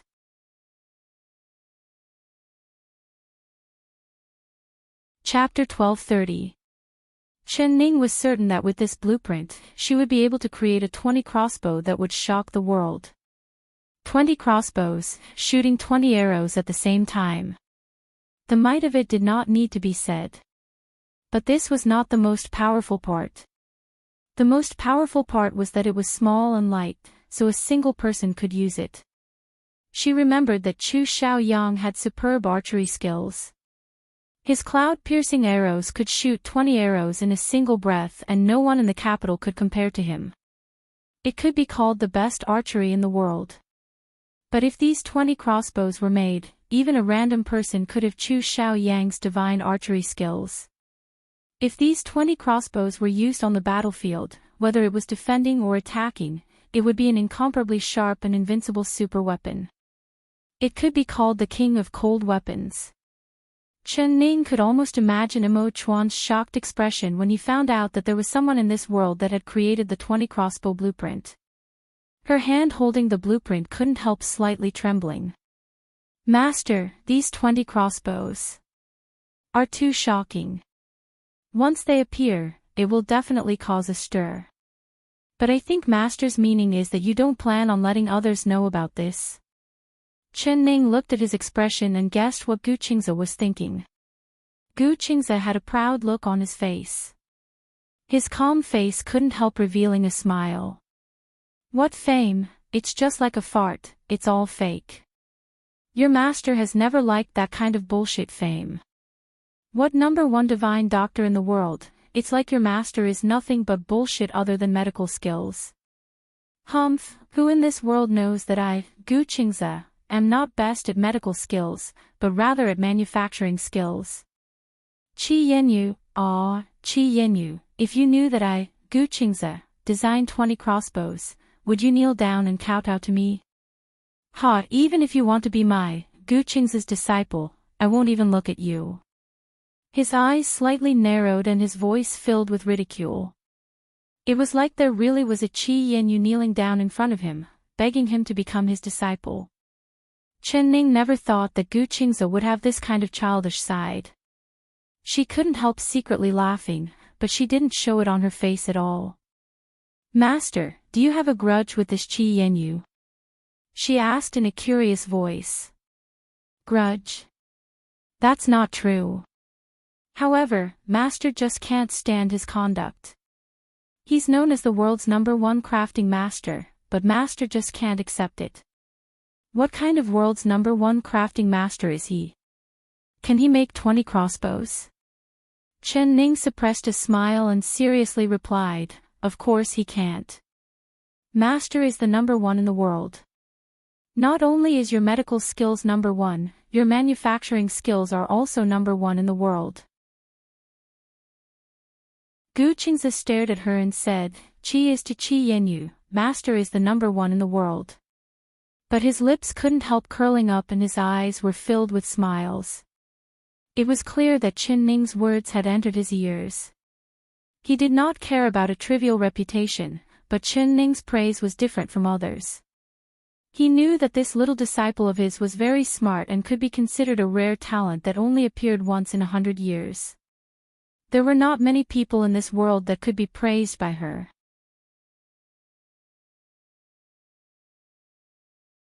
Chapter 1231.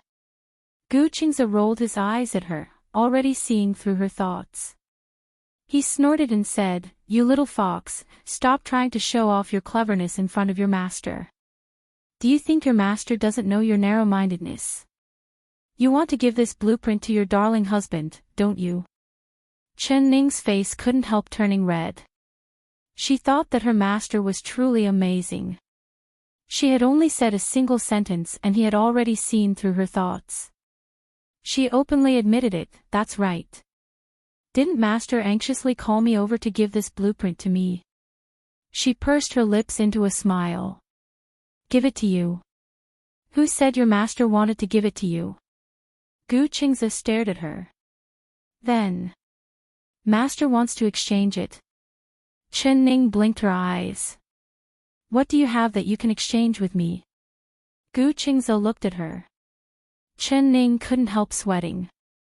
She really didn't have anything valuable, other than the medical books in her mind.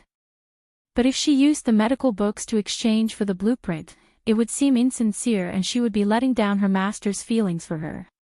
Master, you've accepted a poor disciple. My pockets are even cleaner than my face, I can't afford it. She honestly replied. She knew that a virtuous person like Gu Qingze would definitely not want money, so what exactly did he want? No matter how smart she was, she couldn't guess his thoughts.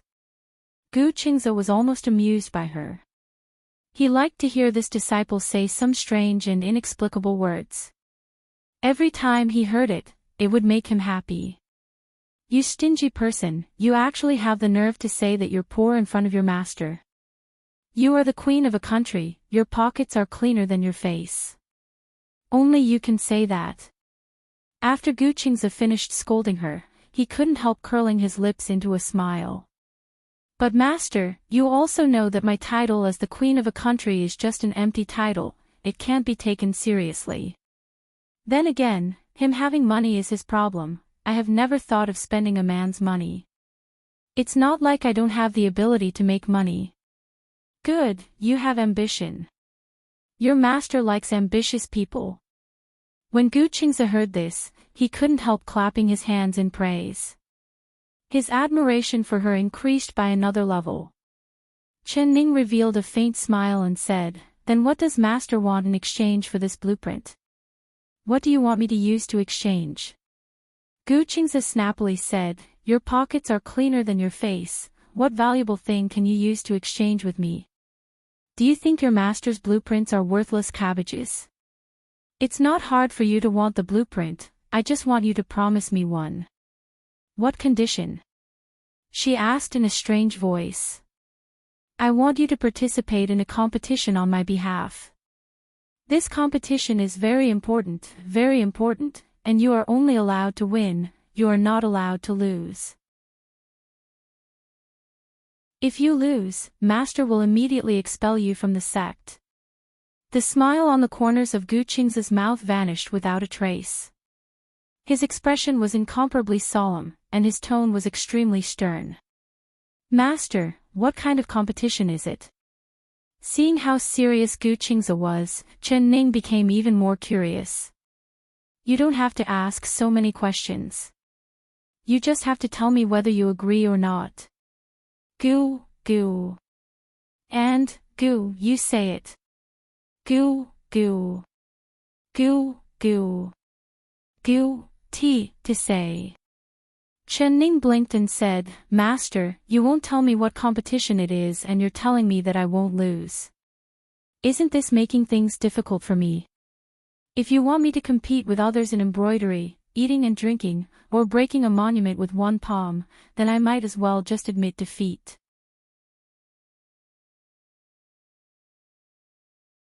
Chapter 1232.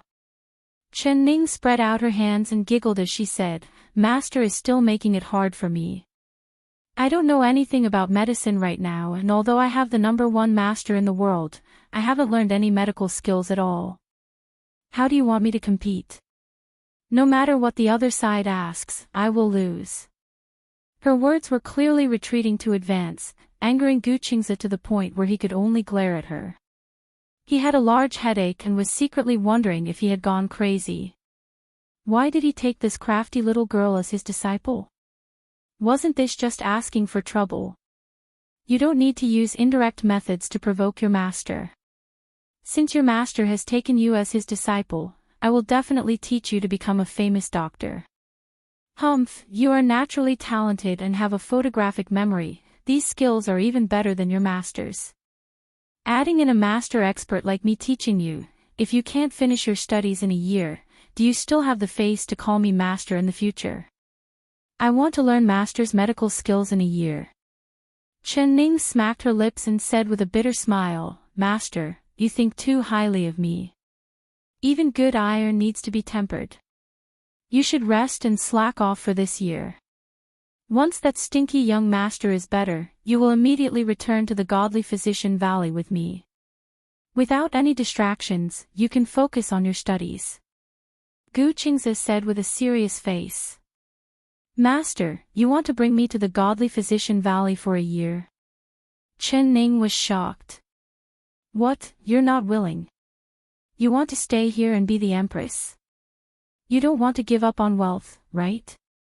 Gu Qing's face sunk like it was covered in a layer of frost. Chen Ning shook her head.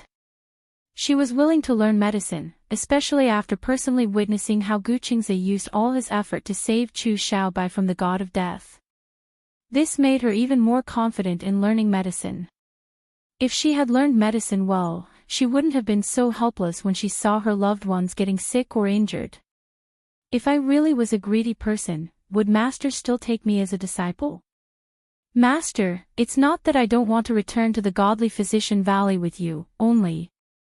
Her face turned a little red, thinking that Imo Chuan would never agree. Dr. Zhang had only told him to wait for a month, but he was already unwilling. If she told him that she wanted to separate from him for a year, would Imo Chuan agree? You're not willing to leave your emperor husband? Gu Qingze saw through her thoughts and gave a laugh. What's there to be unwilling about? How old are you? You're already immersed in love, what future can you have? It's just a year, but when you learn medicine, you can benefit tens of thousands of people. It's just a year, but when you learn medicine, you will be able to leave. His words made Chen Ning feel ashamed.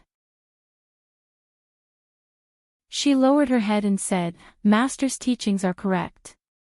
All right, I promise Master that when Xiaobai recovers, I will go with Master to the godly physician valley to learn. Gu Qingze revealed a faint smile. Chen is my good disciple. Master's efforts in developing these 20 repeating crossbows were not in vain. Chen. Chen Ning Chen. Chen Ning blinked. She couldn't help feeling angry and funny at the same time. She called out, Master. Only now did she understand why Gu Qingze would forget to eat and sleep to study those 20 crossbows, and why he immediately called her over as soon as he finished drawing the blueprint. He had clearly dug a trap for her to jump into.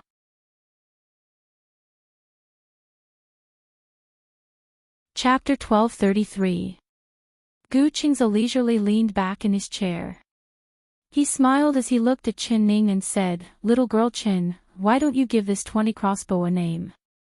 Chen Ning's heart was filled with anger as she blurted out, Let's call it the Godly Dr. Crossbow. No. The Godly Dr. Crossbow doesn't have any aura, it doesn't match such a domineering crossbow. Gu Qingze was not angry. He looked up and thought for a bit, what do you think about calling it the mountain-pushing crossbow? Mountain-pushing crossbow. It has the power to move mountains and rivers, good. Chen Ning nodded and said in agreement, Master's name is more imposing. Then let's call it the mountain-pushing crossbow.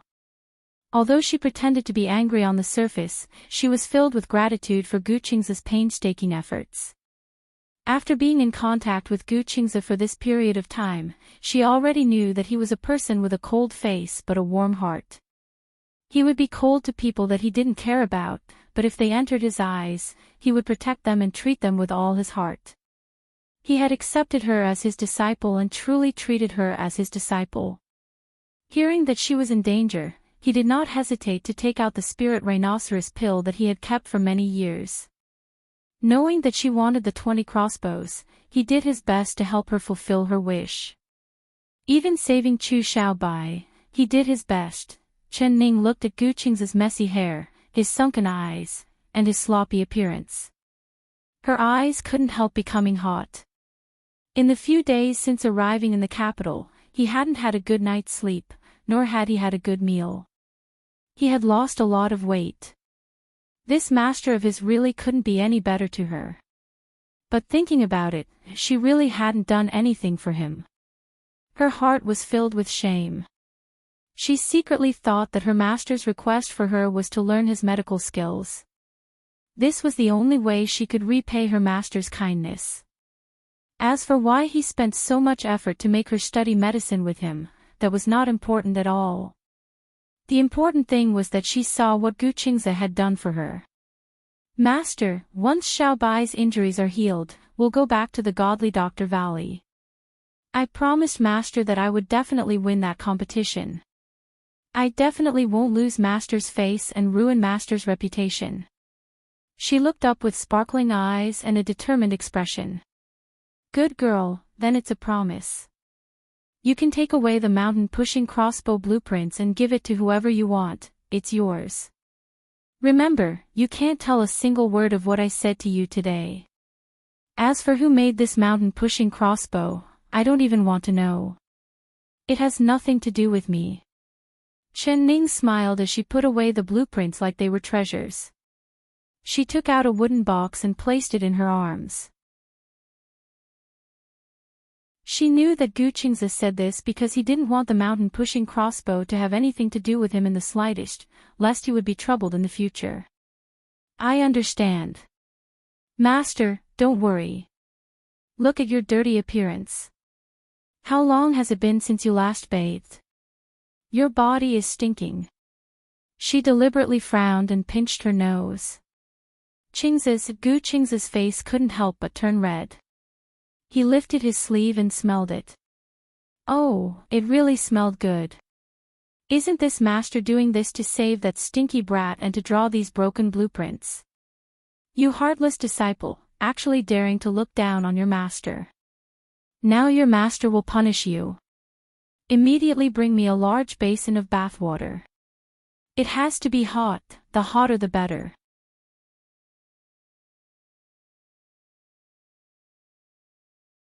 Chapter 1234. Chen Ning walked out with a smile. Shui Feng was guarding the yard, looking in a certain direction with a vigilant expression. Hearing the sound, his sharp eyes looked over. Seeing that it was Chen Ning, he let out a sigh of relief. Not long ago, he had suddenly felt danger approaching, so he jumped onto the roof and went up to meet it. Who would have thought that before he could even get close, that dangerous aura would disappear? Shui Feng looked around and did not find any traces at all, making him even more vigilant. He was now certain that there was indeed someone spying on them in the surroundings. Moreover, this person's concealment technique was not inferior to his. Even he could not track them. Expert, it was definitely an expert. Seeing Chen Ning come out, he immediately went forward. Empress, we can't stay here for long, let's quickly return to the palace. He suggested. Chen Ning nodded. She was holding the wooden box with the blueprints in her hands.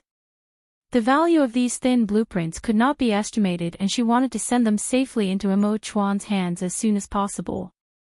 Wait for me to see Xiao Bai and then we'll return to the palace. That's right, Shui Feng, I have something very important here and I'm afraid that something will happen on the way back to the palace. Think of a way to send a group of royal guards over to escort us back to the palace. Her words matched Shui Feng's intentions. Empress, please be assured. This subordinate will immediately gather people. He took out a firework from his chest and threw it into the air.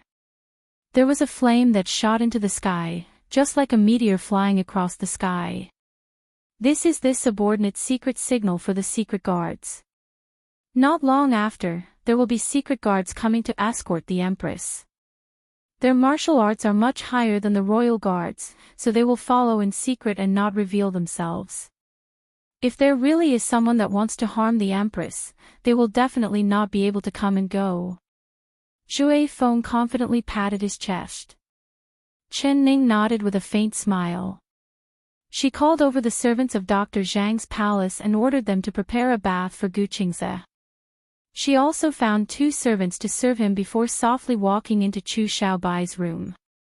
Dr. Zhang was currently taking Chu Xiaobai's pulse.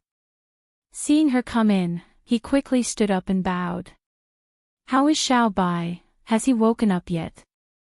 Dr. Zhang shook his head and said in a soft voice, King Jing'an's pulse is very calm, but he hasn't woken up yet. The divine Dr. Goose said that sleep is the best way for him to recover, so he ordered no one to disturb King Jing'an's rest. He also had people feed King Jing'an twice a day. Chen Ning nodded and walked in front of the bed. Sure enough, she saw that Chu Xiaobai's face was very peaceful. His pale face had recovered a bit of blood, no longer having that lifeless look. Her heart was filled with joy. She looked up and saw Dr. Zhang's puzzled expression. She asked in a small voice, Dr. Zhang, do you have any questions?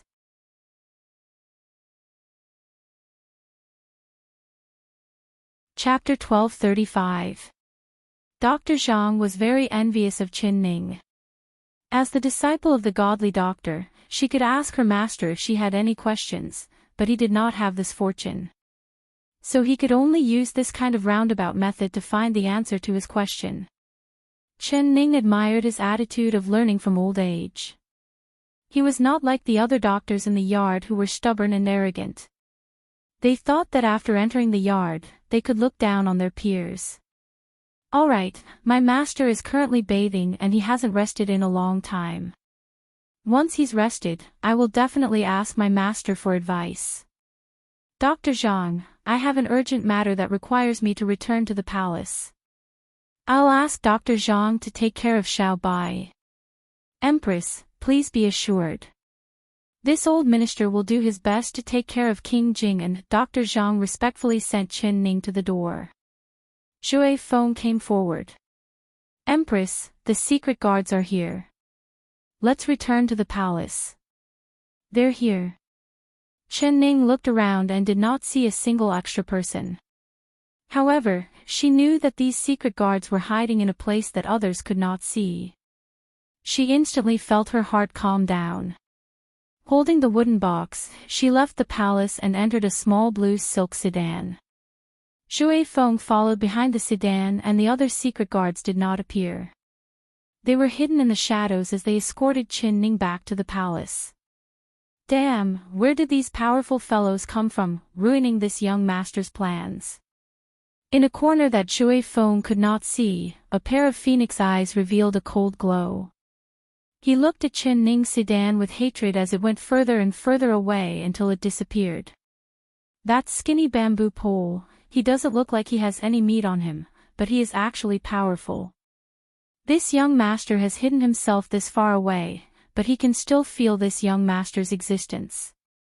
This young master has really underestimated him. The red-clothed young master said to himself, but very quickly, the depressed look on his face disappeared and he revealed a country-destroying smile. In this world, this young master has never failed to take someone's head. This time will not be an exception. All right, I'll let you live for a few more days. Have a taste of the little thing this young master has prepared for you. After he said this, the red figure disappeared without a trace.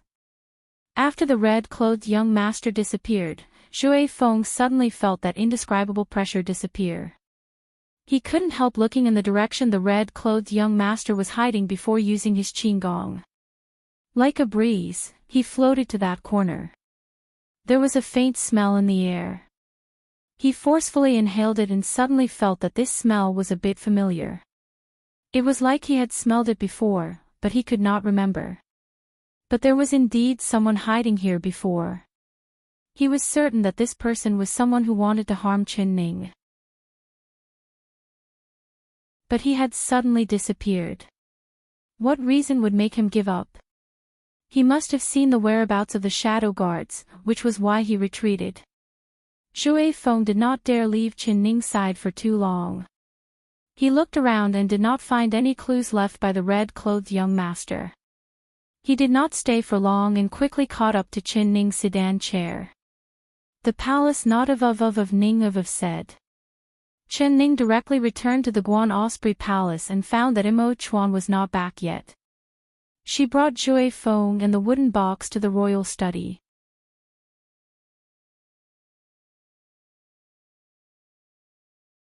Chapter 1236. What made Qin Ning feel strange was that there was not a single guard around the royal study. Other than Xiao Si, there was no one else. What was going on? Her heart felt strange. She walked next to Xiao Si and called out, "Xiao Si, is the emperor inside?" It was unknown what Xiao Si was thinking, but he did not even notice Qin Ning walking next to him. Only when he heard this did he suddenly look up and see Qin Ning. Royal Empress. The expression on his face suddenly changed like a mouse seeing a cat. He jumped up from the stairs and turned to run into the royal study. Xiao Si, stop. Am I a tiger that you're running when you see me? Chen Ning's heart was filled with doubt as she shouted at him. Xiao Si's heart was filled with bitterness, but he did not dare not listen to her. He could only stop and turn around, bowing to Chen Ning. This servant greets the Empress, he said in a loud voice. Chen Ning was even more suspicious. Xiao Si raising his voice for no reason was clearly for the people in the royal study to hear. He was sending a message. This meant that Imo Chuan in the royal study had Xiao Si stand guard outside. What was he doing inside that he had to be so mysterious, even hiding her from him?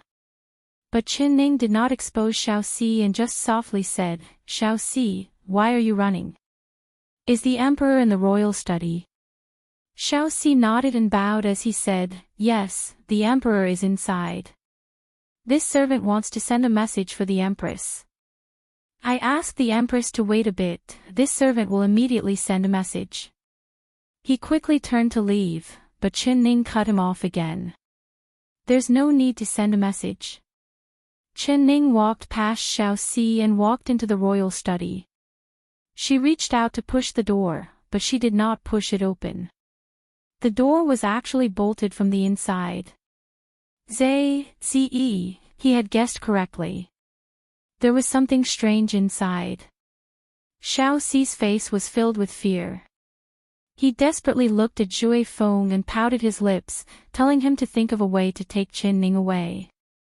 Zhui Feng looked at Xiao Si with a confused expression. Xiao Si, why is your mouth crooked? Also, why are you blinking at me? Are you convulsing? Next time you go to Dr. Zhang's palace and find the ancient divine doctor to take a look. As long as the ancient divine doctor can make a move, he will be able to cure your convulsion. He sincerely said. Wind, are you King stupid? Xiao Si could not breathe and was almost choked to death by Zhui Feng. Zhui Feng's face sank. Xiao Si, I'm talking to you nicely, why are you scolding me? So what if I scold you? I even hit you. I'll beat you up, you muddle-headed fellow. Xiao Si raised his hand and slapped Zhui Feng's face. With Zhui Feng's back, how could Xiao Si hit him? He lightly dodged and dodged Xiao Si's palm. Then, he pushed Xiao Si's shoulder. Xiao Si lost his footing and fell to the ground. Good boy, you really hit me. Xiao Si's chin hurt and he was filled with anger. He jumped up from the ground and clenched his fists, attacking Zhui Feng like a storm. Zhui Feng's figure moved as he dodged Xiao Si's fists. He asked with a face of concern, Xiao Si, I didn't push you on purpose. Did it hurt? It hurts so much. What's the use of apologizing now? Why didn't you think about apologizing when you pushed me? Little Four angrily shouted, his attacks becoming more and more vicious.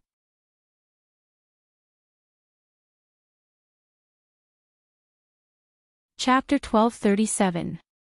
When Chen Ning saw this, she felt it was very funny. Xiao Si was truly loyal to his master.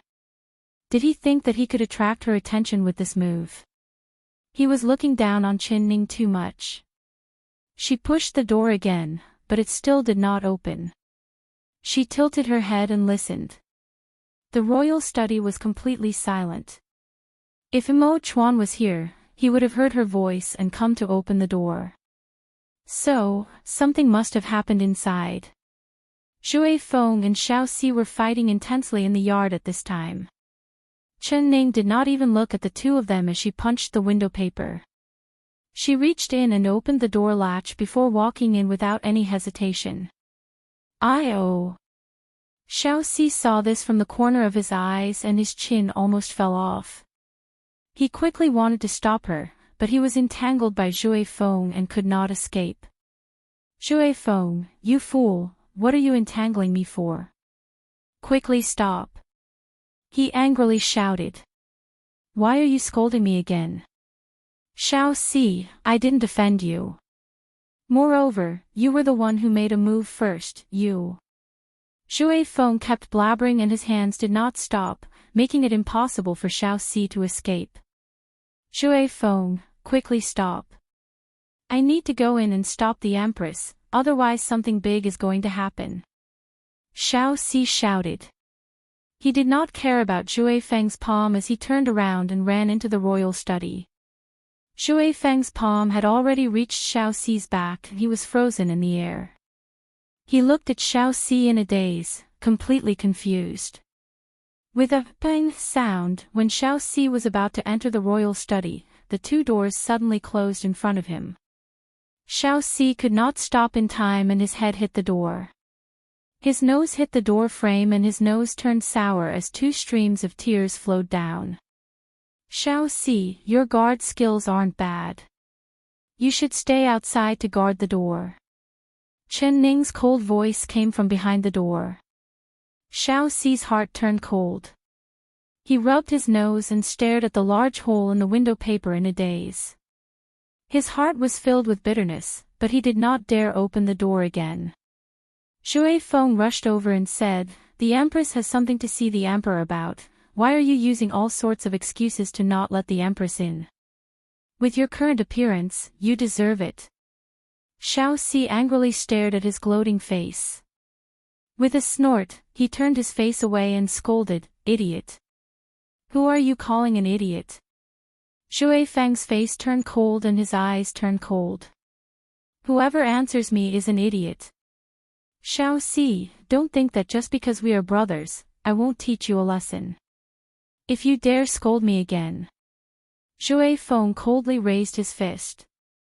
Xiaoxi didn't even look at him. He walked over to the steps and sat down, letting out a long sigh. It's over. The Empress has gone in. She's definitely in big trouble now. What should we do later? Shui Feng was confused hearing this. He couldn't help walking beside him and asking, "Xiaoxi, what are you muttering about?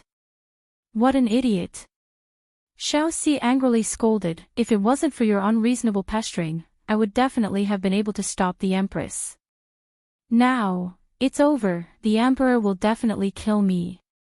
Xiaoxi, speak clearly. The Emperor should be happy to see the Empress. Why would he hit you?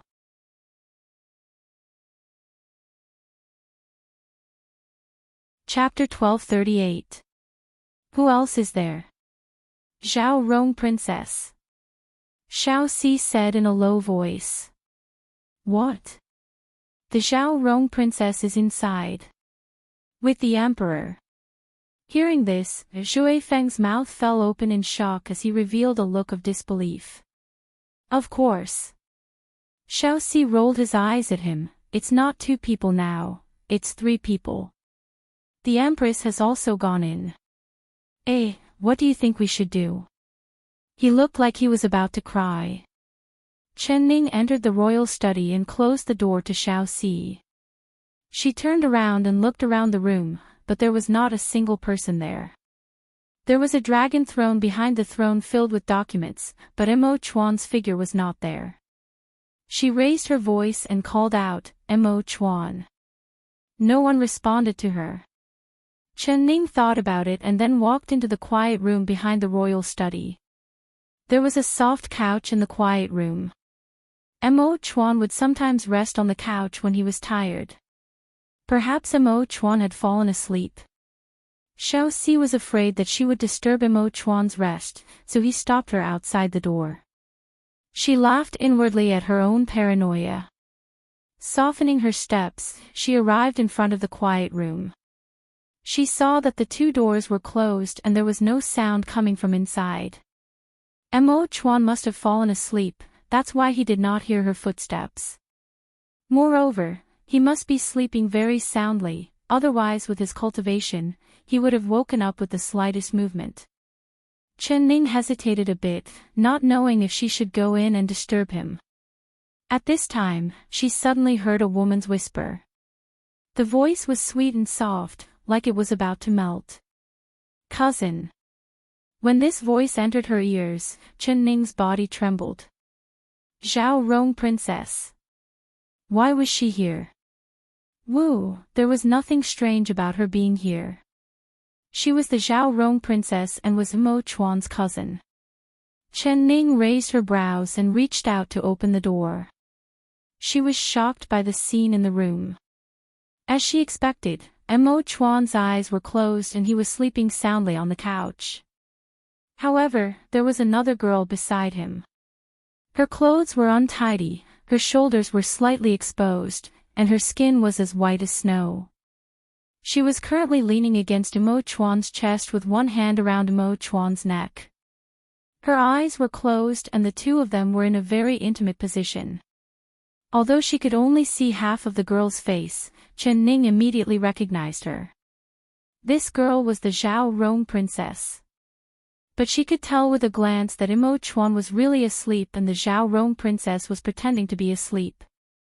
Her eyelashes were trembling, as if she was peeking at her. Such small tricks. Chen Ning was secretly laughing in her stomach, but her face was as cold as ice.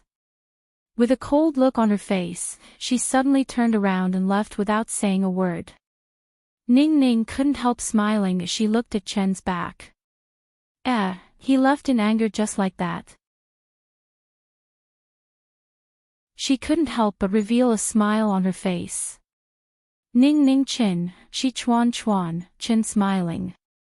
She heard Chen Ning's footsteps coming back and quickly closed her eyes. She leaned against Mo Chuan's chest and continued to pretend to sleep, of King Chen, and of she, of.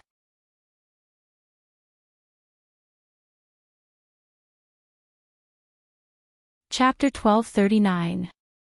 The Zhao Rong Princess was caught off guard and let out a scream.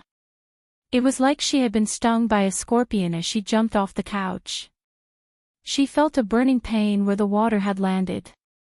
Looking down, she saw that her body was completely red and there was red water dripping down her clothes. Her face fell in fright. Cheap woman, what are you doing? What did you do? She panicked as she covered her face and shouted, my face hurts so much. Chen Ning threw the empty basin on the ground and coldly said, this time it's pepper water to teach you a lesson. If you dare climb onto the dragon couch again, I will pour vinegar on your face and ruin it. Chilly water. How dare you pour chilly water on me? You. So it's you. Little fox spirit, you really are bold, actually sneaking into the palace. The Zhao Rong Princess finally realized that the person in front of her was Chen Ning. She gritted her teeth in hatred. Why would I need to sneak in? I live in the palace. Chen Ning coldly looked at her and then her eyes fell onto Mo Chuan on the couch. Although her bowl of pepper water was poured on Zhao Rong Princess, Mo Chuan was also drenched quite a bit. His dragon robe turned into a red robe, but he was still in a deep sleep. With Mo Chuan's cultivation, he would not be like this, so he must have been tricked. You live in the palace. My cousin actually brought a little fox spirit like you into the palace. The Zhao Rong Princess did not care about the burning pain on her face as she pointed at Chen Ning and screamed out. Her eyes revealed a deep hatred. Chen Ning slightly curled her lips and suddenly asked, who is the little fox spirit scolding? The little fox spirit scolding you. The Zhao Rong Princess blurted out without any hesitation. As soon as she said this, she immediately realized that she had been tricked by Chen Ning again. She was so angry that she almost spat out blood. She raised her right palm and slapped at Chen Ning's face. She hated Chen Ning to the core and wanted to destroy the other side's beautiful face. With this move, she used all her internal energy. This move was very ruthless and very fast. In terms of words, even 10 Zhao Rong Princess would not be a match for Chen Ning. But in terms of martial arts, even 10 Chen Ning would not be a match for a single Zhao Rong Princess. Even if Qin Ning had learned some modern martial arts, she did not have any internal energy at all. Although the Zhao Rong princess was not a martial arts expert, it was more than enough to deal with her. When the Zhao Rong princess saw the palm fly out, the wind was very strong, causing Qin Ning's hair to fly up. Qin Ning just stood there in a daze, not moving at all. She clearly did not have any chance to retaliate. Her heart filled with pride and joy as she revealed a fierce smile. "Little slut, die!" she shouted. Now that Imo Chuan wasn't standing up for her, she was just a fish in his palm. Chen. The Zhao Rong princess only saw a gray shadow flash in front of her, and it was like a gray wind had come in from the door. Her right arm violently trembled and a large force hit her. She couldn't help taking a few steps back and she almost fell to the ground. Her palm had missed, so naturally she was not willing. Looking over, she saw a thin bamboo stick person standing in front of Qin Ning, protecting her. It was the driver that had driven Qin Ning's carriage. Her heart instantly turned cold and she began to tremble. Shui Feng was like a killing god from hell that day. It had truly scared her to death.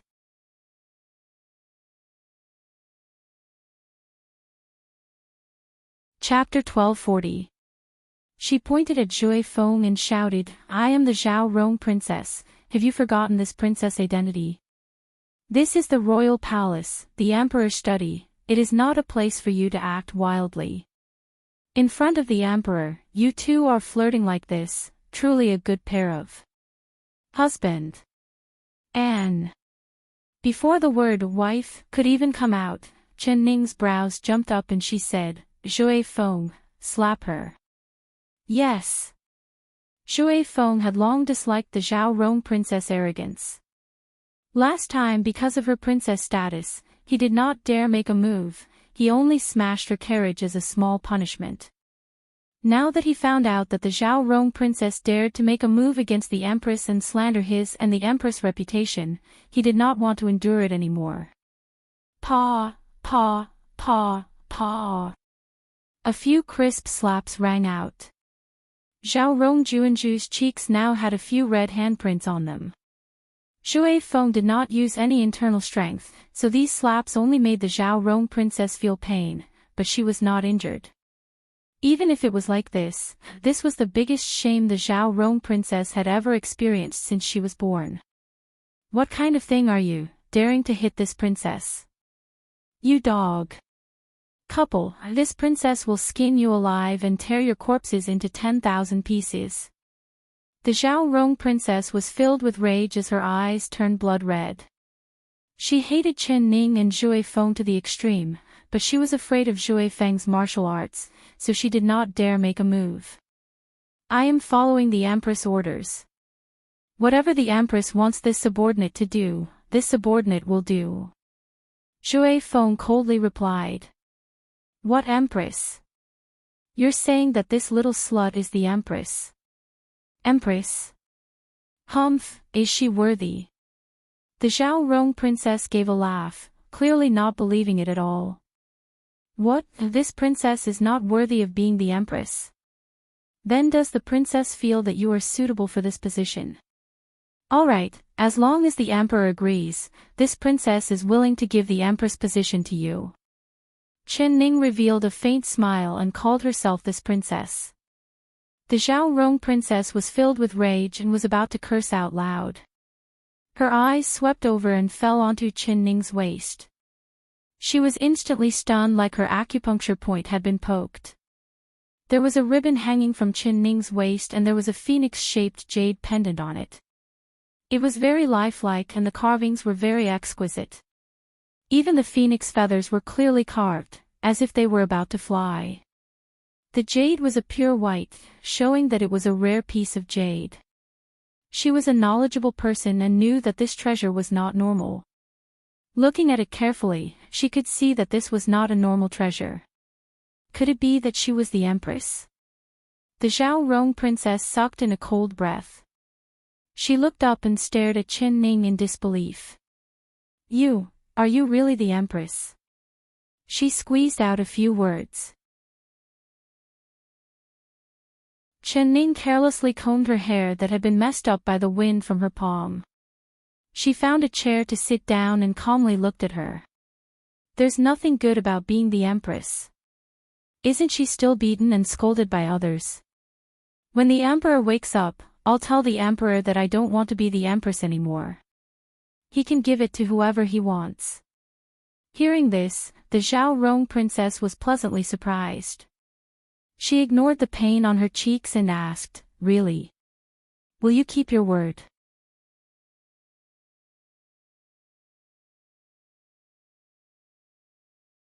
Chapter 1241. Zhui Feng did not dare agree as he said, "Empress, you can't." He couldn't help looking at Imo Chuan on the couch and thinking, what's wrong with the Emperor? Why is he still pretending to be asleep? Can't you see that there's already a big fight going on here? The Empress doesn't even want the Empress position. If he still doesn't wake up, what should we do about this matter? Xiao Si was hiding far away, afraid of being scolded by Imo Chuan. When he heard that Zhui Feng had received Qin Ning's orders to slap the Zhao Rong princess and the Empress was angry, saying that she didn't want to be the Empress anymore, what could he do? He didn't care about anything else as he quickly charged in. "Emperor, Emperor, wake up." "Ah, what's wrong with the Emperor?" He called out to Imo Chuan several times, but Imo Chuan was still asleep. Xiao Si finally realized that something was wrong and began to panic. Chen Ning's eyes turned and fell onto the 2 teacups on the table. She already knew what was going on and couldn't help glaring at the unconscious Imo Chuan. If it wasn't for him losing his guard against the Zhao Rong princess, how could he have fallen into this trap? She calmly sat on the chair and lightly said, "Perhaps the Emperor doesn't want to wake up. Let him continue to sleep." "Junju Nyang Nyang, you are a dignified Junju. Coming to the imperial study without being summoned and sleeping with the Emperor in disheveled clothes, if this matter were to spread, I'm afraid it wouldn't be good for your reputation, right?" Zhui Feng and Xiao Si's eyes immediately looked over at the Zhao Rong princess. If Qin Ning didn't remind them, they wouldn't have noticed that the Zhao Rong princess's clothes were indeed disheveled. Her collar was open, revealing half of her shoulder, but her body was dripping wet, just like a plucked chicken. Their hearts skipped a beat. They were secretly thinking that the Emperor wouldn't have done that with her, right? The Zhao Rong princess' face turned red from the strange gazes of the 2 of them. She quickly pulled up her clothes and then glared at Qin Ning. Qin Ning's eyes were filled with hatred. She had purposely pulled up her clothes to create the illusion that the rice had been cooked, angering Qin Ning away. She didn't care about her reputation at all. As long as she could become the Emperor's cousin's woman, she could pay any price. "Empress, is what you just said true? If the Emperor wakes up and personally says that he doesn't want you, will you give up the Empress position?" She impatiently asked. Hearing this, Zhui Feng and Xiao Si looked at her with a look of disdain. It was unknown if this Zhao Rong princess' head had been squeezed by a door, but her words were very childish. They had all seen how the Emperor treated the Empress. Even if the world was dyed red, the Emperor would not abandon the Empress. But why didn't the Emperor wake up? If something happened between the Emperor and Zhao Rong, then what Feng would be the Emperor? Chen Ning gave a tsk and curled her lips as she said, "Princess consort, not only is your brain not working well, even your ears are not working well. Don't you remember what I just said? As the saying goes, what you eat will nourish you. It seems that your Highness should eat more pig's brains and ears in the future to nourish yourself." Xiao Si couldn't help but let out a laugh.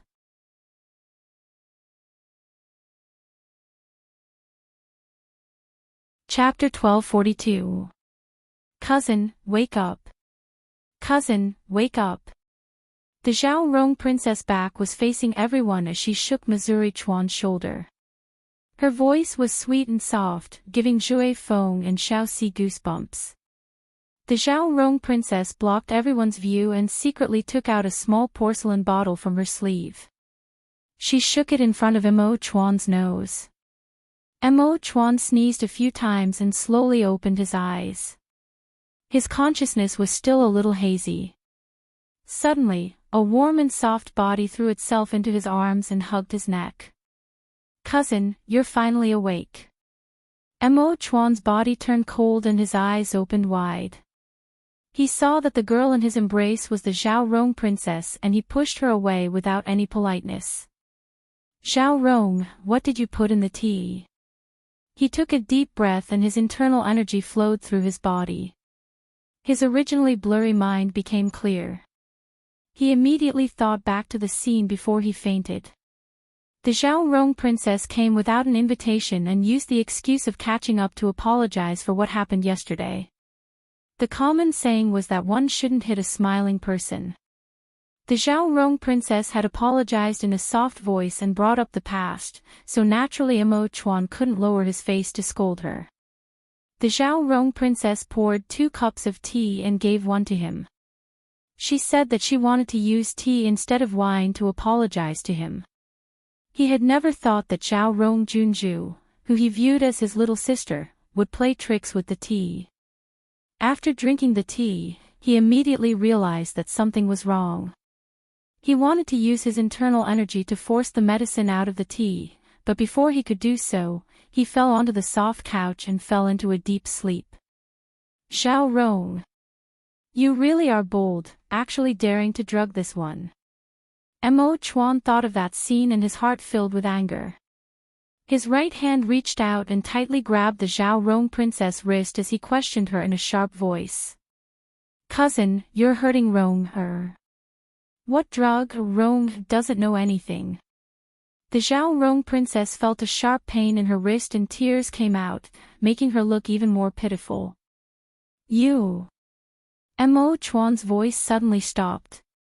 His eyes fell onto Chen Ning's face and his angry face couldn't help revealing a shocked expression. "Ning, why are you here?"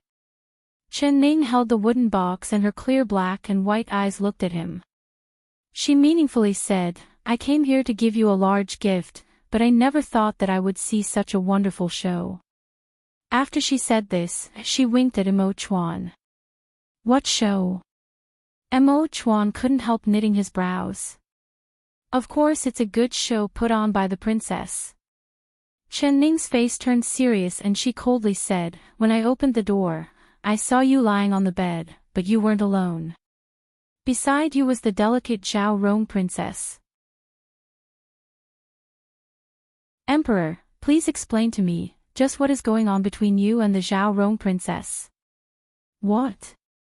Mo Chuan's forehead twitched and he looked around. Seeing Zhao Rong's disheveled appearance, his mind gave a wang sound and his back was covered in a cold sweat. He abruptly stood up from the bed and found that he was still dressed properly. He couldn't help but heave a sigh of relief. Only he found that his chest was wet and his bright yellow dragon robe was dyed red. His heart was filled with confusion. When he looked at the Zhao Rong princess, he found that she was in an even worse state than him. Her hair and body were completely wet.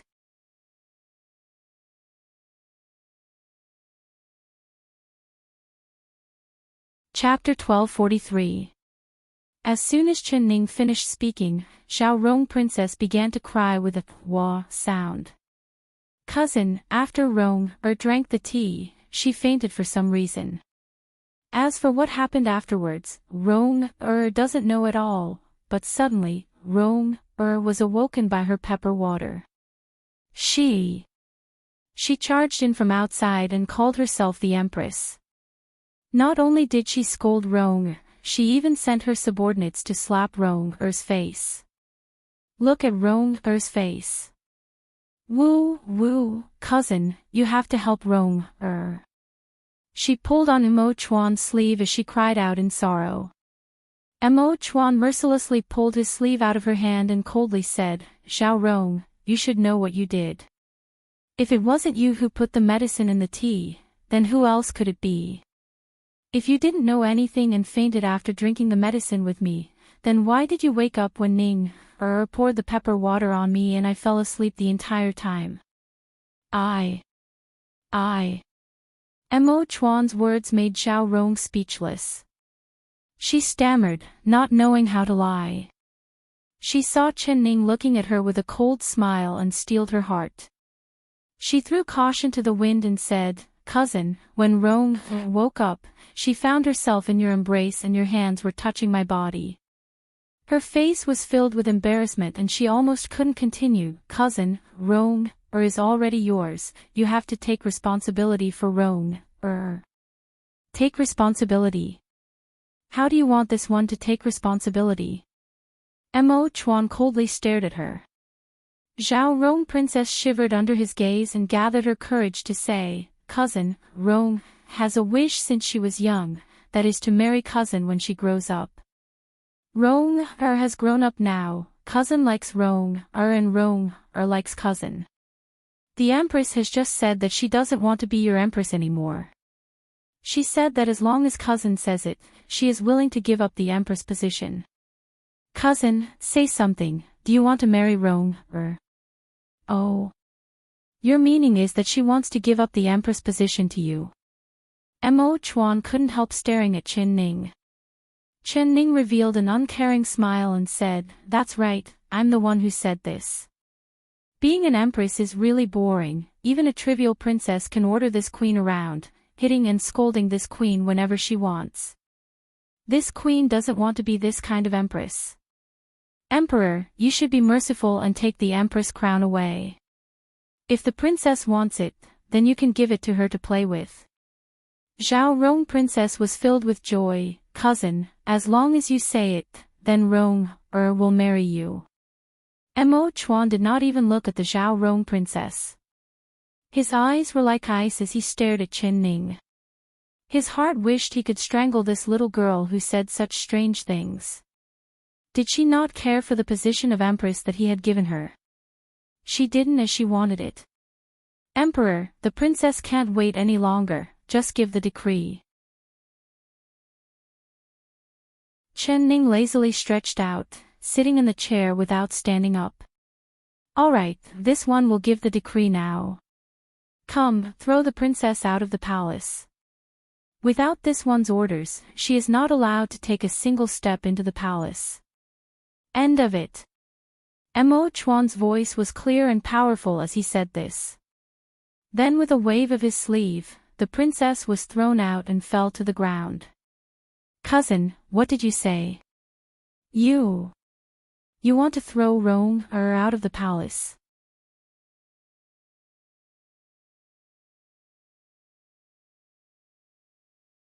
Chapter 1244.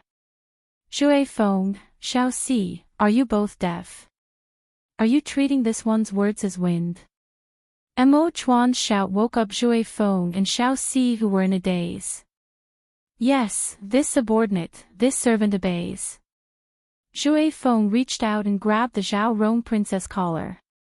He picked her up like an eagle carrying a little chick and left without saying a word. The Zhao Rong Princess wanted to struggle, but her neck was being held and her limbs were sore, only her mouth could move. "Let go of me, let go of this princess. Stinky brat, if you dare touch this princess will pull out your tendons and flay your bones." She loudly cursed while staring at Chen Ning. "Don't be happy, this princess will not let you go." Shui Feng's movement technique was very fast and he quickly couldn't hear the Zhao Rong Princess cursing anymore. The royal study finally returned to its peace. Xiao Si shrunk his neck, not daring to breathe too loudly. He quietly retreated and then closed the door, feeling his heart still beating fast. In the royal study, there was only Chen Ning and Mo Chuan left. Chen Ning was sitting in the chair, looking at Mo Chuan with a smile. The expression on her face was very strange and she was tightly holding the wooden box in her chest. Mo Chuan's appearance was in a very sorry state. His dragon robe was wet and dirty and the smell of pepper filled his nose, making him want to sneeze. His heart was filled with anger from Chen Ning's gaze. He suddenly took a step forward and grabbed her wrist, gritting his teeth. Little girl, your husband has been tricked by someone else and you have this kind of expression like you're watching a play. Girl, do you even have a heart? Ze, it's not like I tricked you, why are you acting all high and mighty towards me? Mo Chuan's face couldn't help turning red before he angrily said, you're purposely making fun of me, aren't you? He was indeed angry and annoyed. Speaking of this was the first time he had been tricked by someone. It was a good thing that the Zhao Rong princess had only drugged him, otherwise he really didn't know what he would have done and made a big mistake. How could I make fun of you? Chen Ning shook her head. Her eyes were clear and gentle as she softly said, Mo Chuan, it's a good thing that you care about the past, but you've never thought that she's a sheep, but she's actually a wolf in sheep's clothing. You think she's still a little sister that hasn't grown up, but she's already drugged your tea. This time it's a drug, who knows what it will be next time. In short, you have to be on guard against others. Even if it's me, you have to be on guard against me. You have to be on guard against others, even if it is me. Chen Ning was right, he did care about the friendship he had with Zhao Rong princess. His intuition told him that she would not harm him, so he drank the cup of tea she personally poured for him. Ning, I can trust no one in this world, but the only person I trust is you. Chen staring into her eyes, Xiao Chen Tian Mo Chuan Ning Chuan. Chen Ning finally smiled and said, sweet words and a smooth tongue. Ning, do you trust me? Mo Chuan didn't smile as he looked at her with a serious expression, nothing happened between me and Zhao Rong. Although I lost consciousness, I know that I didn't do anything.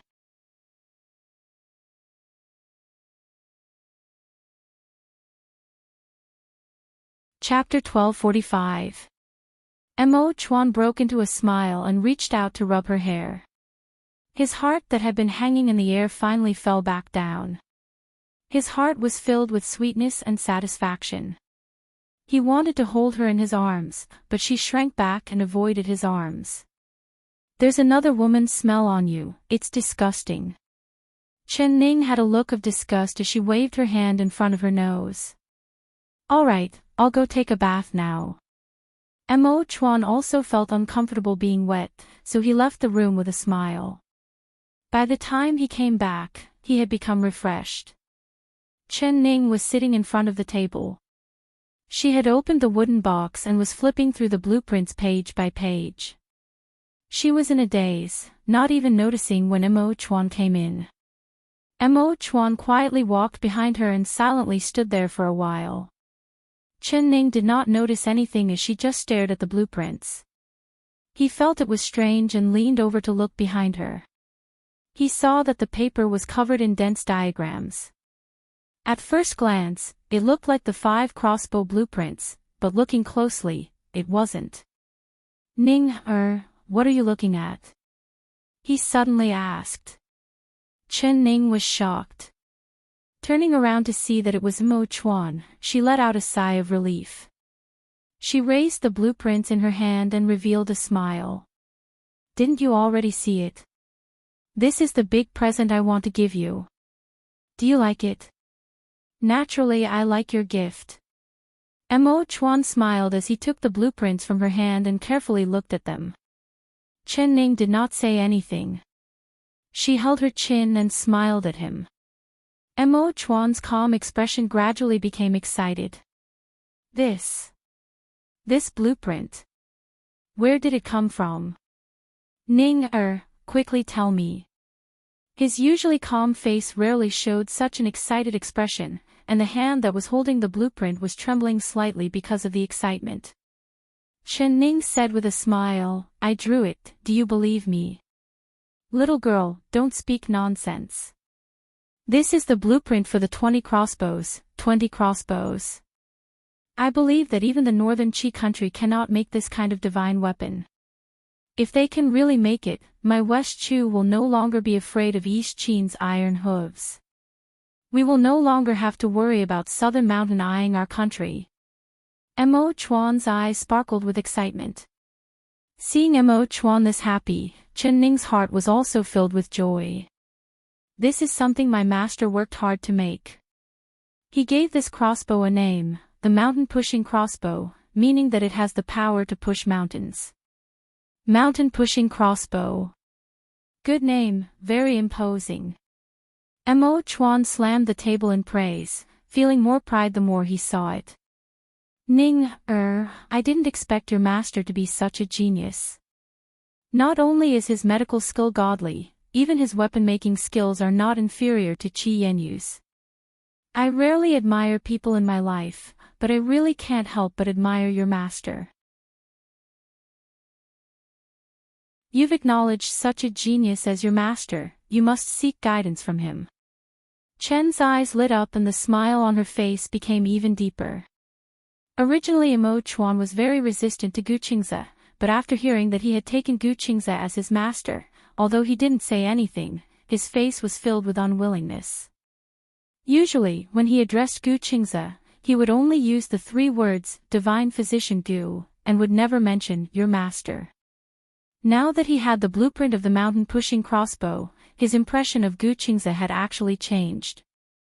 On the contrary, he approved of Gu Qingze to the extreme and even asked him to properly consult his master.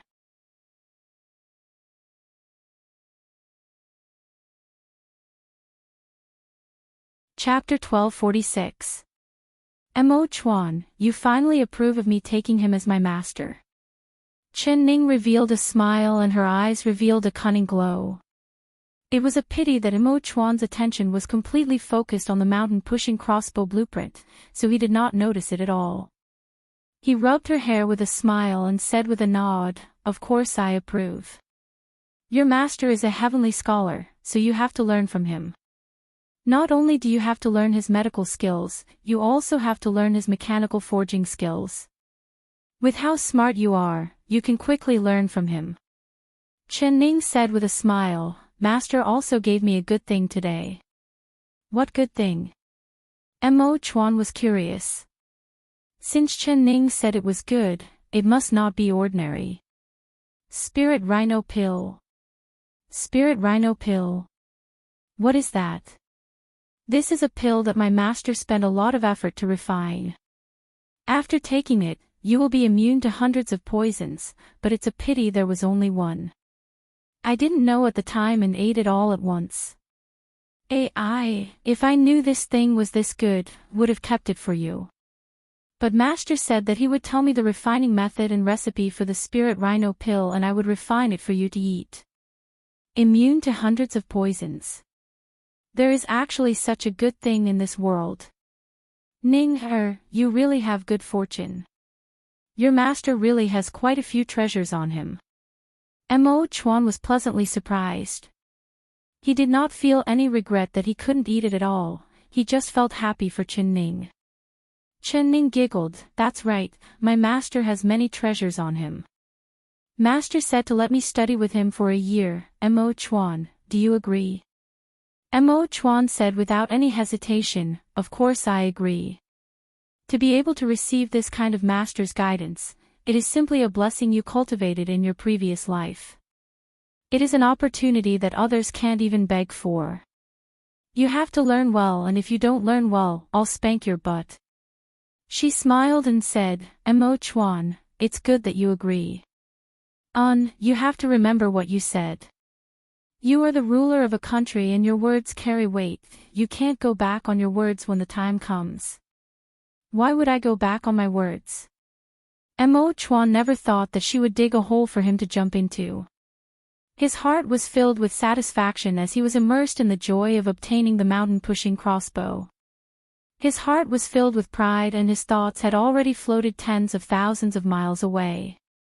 East Qin and the southern mountain country would never have thought that the weak and easily bullied West Chu country in their eyes would finally have a day-strong West Chu country. The so-called strong soldiers made the country strong. With the mountain-pushing crossbows, West Chu would never bow their heads to invading countries again. He would let East Qin and Southern Mountain who were eyeing West Chu see how strong West Chu was and how they would become a rich country on par with them. He wanted to train strong soldiers within this year and create large amounts of pushing mountain crossbows, making West Chu invincible. He would not let the iron hooves of other races trample on West Chu's land, not even a single inch. Mo Chuan's mind was filled with thoughts. He was already thinking about his revenge in a year and his heart was filled with ambition. Although Chen Ning did not know that he had thought of all these things in an instant, seeing his eyes light up and his face turn slightly red from excitement, she knew that she had made the right decision. Mo Chuan, it has only been a short year and we are still young, the future is still long.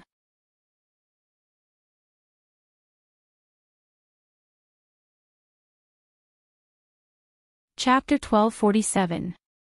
Ning, you just said that after you took the spirit rhinoceros pill, you were immune to poison. Mo Chuan suddenly changed the topic. Chen Ning nodded and said, Master did say that. Mo Chuan's eyes lit up and his lips slightly curled up. He looked at her with a smile that didn't seem like a smile. Does this mean that the poison in your body is already cured? Did you ask the ancient divine doctor about the matter I asked you yesterday? His eyes shone brightly, causing the hairs on her back to stand up. She immediately realized what Mo Chuan was thinking and her face turned red. Mo Chuan, I forgot to ask my master about this matter. Wait here for me, I'll go ask him now. Like a cat whose tail had been stepped on, she jumped up and ran out. But no matter how fast she was, how could she be faster than Mo Chuan? He wrapped his arms around her slender waist and pulled her back like he was catching a rabbit, holding her in his arms. Why are you running? Are you afraid I'll eat you? His chin was placed on her ear and his hot breath entered her ear, tickling her. Her face turned even redder and she struggled a bit. Mo Chuan, I really don't know if the poison has been cured or not. Let me ask my master. Your master is very skilled, I believe in him. You will definitely be fine. Mo Chuan hugged her soft waist and gently held it. His ears were filled with the faint fragrance of a young girl coming from her body. He felt like his mind was intoxicated and his heart was like a monkey. He had waited for this long and this day had finally arrived. How could he let her go? He didn't want to endure it for a second longer. He lifted her up horizontally and placed her on the soft couch. Chen Ning's face turned red. She knew what he wanted to do and shouted, no. Xiao Si said that women say one thing but mean another. Their mouths say no, but their hearts say yes. Mo Chuan's mood was very good and he even cracked a rare joke. Mo Chuan, it's daytime right now. So what if it's daytime? Who said we can't be loving during the day? Mo Chuan directly cut her off. Chen Ning was embarrassed and angry. She glared at him and said, not here. The scene of Zhao Rong princess tightly hugging Mo Chuan on this couch not long ago was still fresh in her mind. She didn't want to have any bad memories from their first time. Mo Chuan immediately understood and the smile on his lips spread to his brows. Alright, let's go back to the Guanyu Palace. Chen Ning smiled without saying a word. Her hands wrapped around his neck and she buried her face in his chest. She didn't care if it was day or night, she already wanted to give herself to him. Now that they were going to be separated for an entire year, could it be that Mo Chuan had to wait a year to consummate their marriage? Of course she couldn't. Mo Chuan knew that she had agreed and his heart was about to jump out of his chest. He was even happier than when he obtained the mountain-pushing crossbow blueprint. As he carried her and prepared to leave, Chen Ning suddenly said, Mo Chuan, put away the blueprints. Mo Chuan said. Mo Chuan's heart turned cold. He put down Chen Ning and placed the drawing back into the box. Then he opened the secret compartment under the bookcase and placed the wooden box inside before locking it. He said, Chuan Chen Ning, phone. King, Emperor, he King.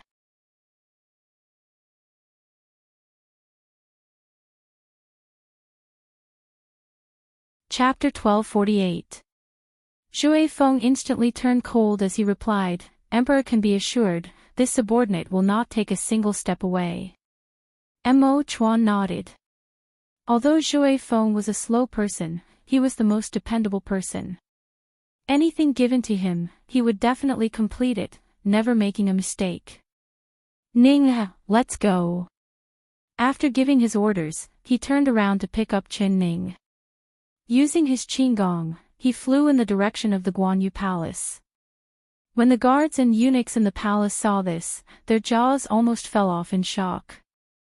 What kind of situation was this? The emperor was actually carrying the Empress. He wasn't riding a sedan or a carriage, running faster than a horse. What kind of urgent matter had happened? Chen Ning wanted to laugh, but she was also shy.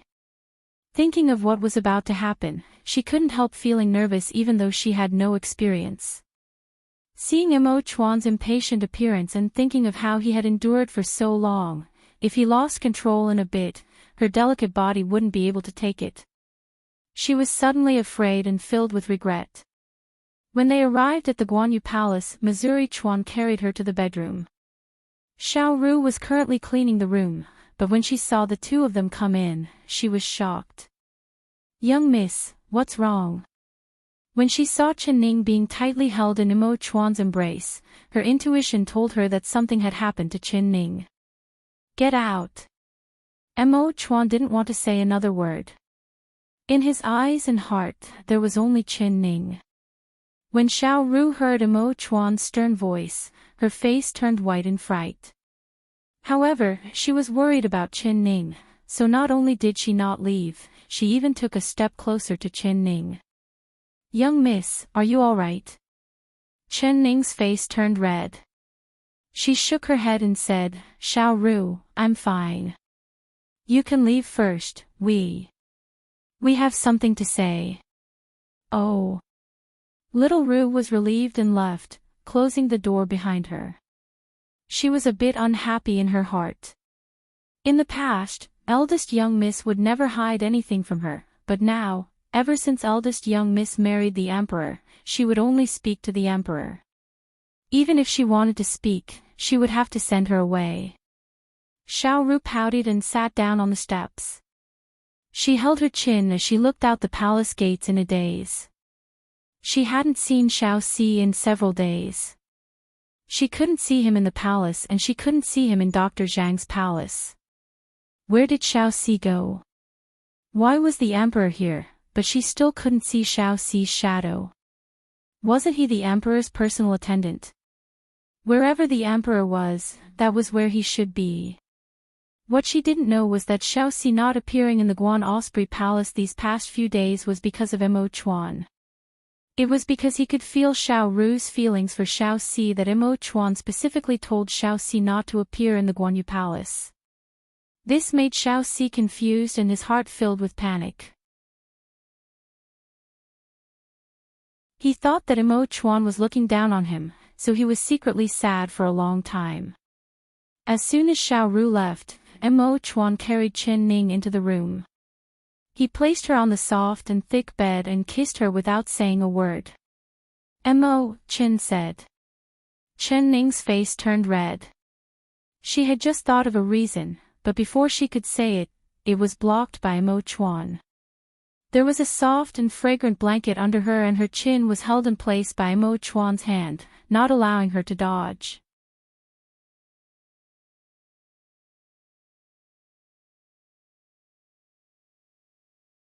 Chapter 1249. Her clothes had been undone by Mo Chuan at some unknown time and her clothes were loosened. His fiery hand slid down her collar and down her soft shoulder. Woo! His hand was placed on her chest and her heart beat even faster. Ping, ping, ping, ping, ping, almost jumping out of her chest. Her mouth was dry and her eyes were intoxicated. Mo Chuan's heart was beating as fast as hers. His body was as tense as a bow, waiting to be released. But he desperately endured it, telling himself not to be anxious and not to be rough. Because this was her first time, he had to be gentle. He lifted his head from her lips, took a deep breath, and looked down at her. Her cheeks were red like she was drunk and her eyes were like stars with a thin mist. Her eyes were hazy as she looked at him. Her lips were as red as a flower from his kiss. Emo Chuan's eyes moved down from her lips and fell onto her slender and soft neck. Her skin was as fine as porcelain, so white that it almost dripped water. The clothes on her chest were open, revealing a dudu, and her heart was beating in his palm. That full feeling made his breathing even more chaotic and he couldn't help swallowing a mouthful of saliva. His eyes were green like a hungry wolf, wanting to swallow her whole. Chen Ning shivered under his gaze, but she had nowhere to run and nowhere to hide. She could only lie there and let his wolf-like eyes wander over her body. Her heart was filled with nervousness and shyness. Emo Chuan suddenly lowered his head and his lips fell onto her neck, slowly moving down to kiss her. Her face turned red. Her hands grabbed his head and she gave a low cry. His handsome and elegant eyes were dyed with a thick flame of passion. That faint flame was ignited from his lips on her body inch by inch. Very quickly, it became a prairie fire that was unstoppable. Her clothes suddenly became unnecessary. Their bodies were burning hot. His fingers nimbly moved as he began to take off her clothes piece by piece. After a period of practice, he was no longer the helpless little brat that took off a woman's clothes. Very quickly, her flawless body was like a flower blooming in front of his eyes. He held his breath and stared fixedly at her. He was completely dumbfounded. On the red bed, her black hair was like a black waterfall, making her skin seem even more snow-white. Her eyes were tightly closed and her long eyelashes trembled like butterfly wings. Her teeth bit down on her lower lip, revealing her white teeth and red lips. The faint fragrance of a young girl drifted over. That soft skin was like jade, like a pearl. This was the first time he had seen a young girl's body. It was so beautiful that it made him dazzled. This was the first time he had seen a young girl's body. It was so beautiful that it made him dazzled. Chen Ning felt a cold breeze on her skin and she slowly opened her eyes from her drowsiness.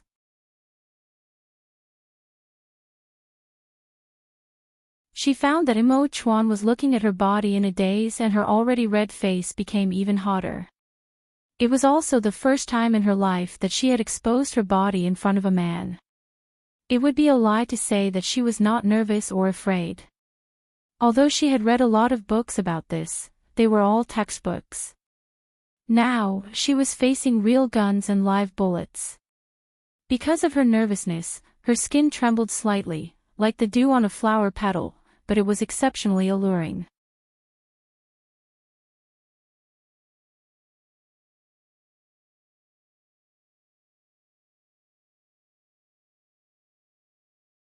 Chapter 1250. She glared at him with a shy and angry look. When he saw her face that was as red as a begonia flower and how she was biting her lips because of nervousness, his heart filled with joy.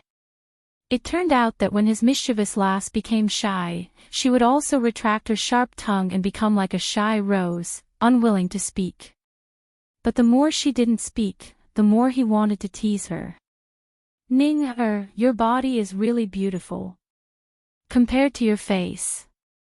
It's even prettier. He deliberately spoke in a teasing tone as he reached out to touch her shoulder. The moment his fingers touched her skin, her delicate body involuntarily trembled. Chen Ning heard the smile in his voice and opened her eyes in embarrassment and annoyance. Before she could even say anything, his kiss had already fallen down, landing on her lips and neck. When the two of them were filled with passion and about to explode, there was a large, bang sound coming from the door of the outer palace. It instantly woke up Emo Chuan, who was immersed in his thoughts. His body trembled and his first reaction was to quickly pull the blanket over her, tightly covering her, not revealing a single bit of skin. Hurried footsteps could be heard coming from outside the hall, hurrying towards the inner hall. Emperor, Emperor. The sound of knocking and Xiao Xi's voice came from the bedroom door at the same time. It was filled with nervousness and panic. Xiao Si. You really are bold. Mo Chuan stood up and his voice was filled with anger that he couldn't suppress. No matter who it was, to be interrupted when the arrow was on the bowstring would definitely fly into a rage. Xiao Si's body trembled in fear and he knelt down with a plop. Please forgive me, Emperor. This servant knows that I have offended the Emperor and committed a capital crime, but this servant has just received the Empress Dowager's order to summon the Emperor and Empress to the Peaceful Life Palace. I heard that the Empress Dowager is truly angry and said that if the Emperor and Empress dare to not go, she will poison herself after the time it takes for a stick of incense to burn. He said this while kowtowing again and again. His head hit the golden brick floor with a dong, dong sound. After receiving this news, he rushed over in a panic. Even if he was punished by the Emperor, he couldn't care less. What? Hearing Xiao Si's report, Mo Chuan and Chen Ning looked at each other and revealed a look of understanding in their eyes. Empress Dowager Zhou was actually threatening to kill herself. It was clear that she was very angry. For her to give this order, she must have known what happened in the royal study. She wanted to take revenge for Zhao Rong.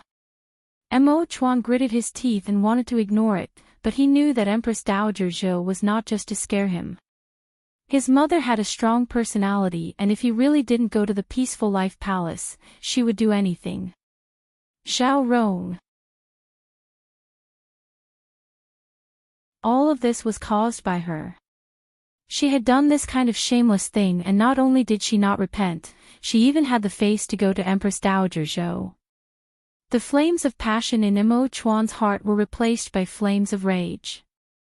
He jumped off the bed and walked over to open the door. Mo Chin. Chen Ning hugged the blanket as she sat up. The shoulder that was exposed outside the blanket was snow white. Seeing this, Mo Chuan's heart skipped a beat and his heart filled with hatred. If it wasn't for that damned Xiao Si messing things up, she would already be his woman by now.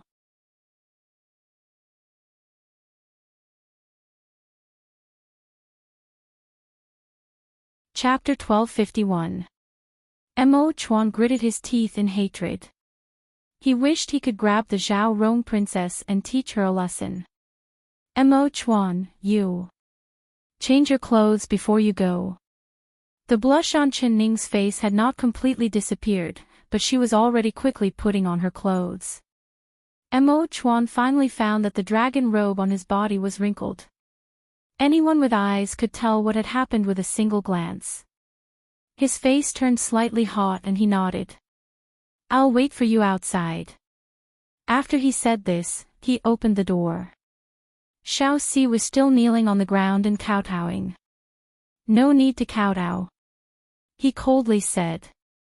Xiao Si let out a sigh of relief like he had been granted amnesty. He looked up and saw that his forehead was already swollen from kowtowing.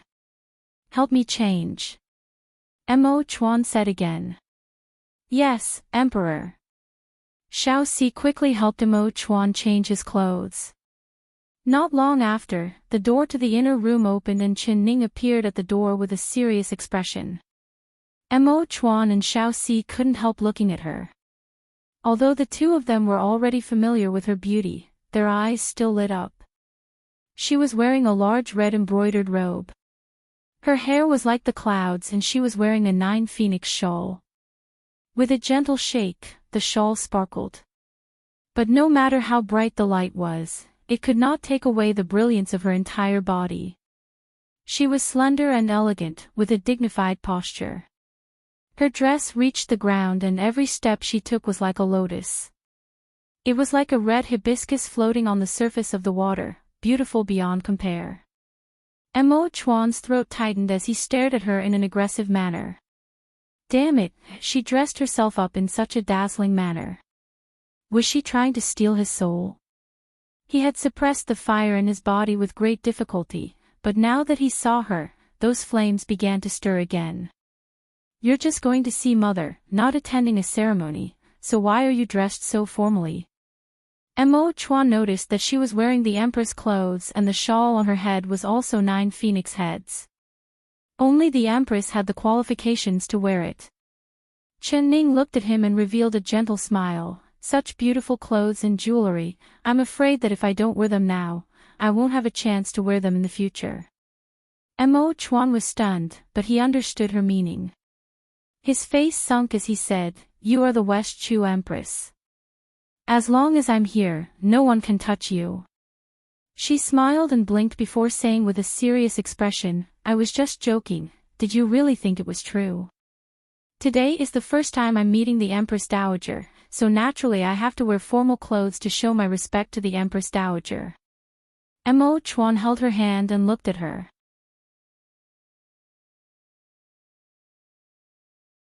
He said with a serious expression, "You, Mo, chuckle, Mo, Chuan, Chuan,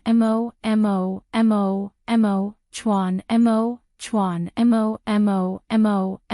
Chuan. She took the initiative into his embrace, tightly and tightly. "Chuan," he said, she Mo, and a comma she tightly, Mo, Chuan, she took the embrace. The two. Chait the two. The tightly, Mo, Xiao Mo, Chuan. Mo. Xiao Si, you're back. Suddenly, a surprised and happy voice came from behind him. Xiao Si was shocked and quickly turned around. He saw a young girl's round face in front of him.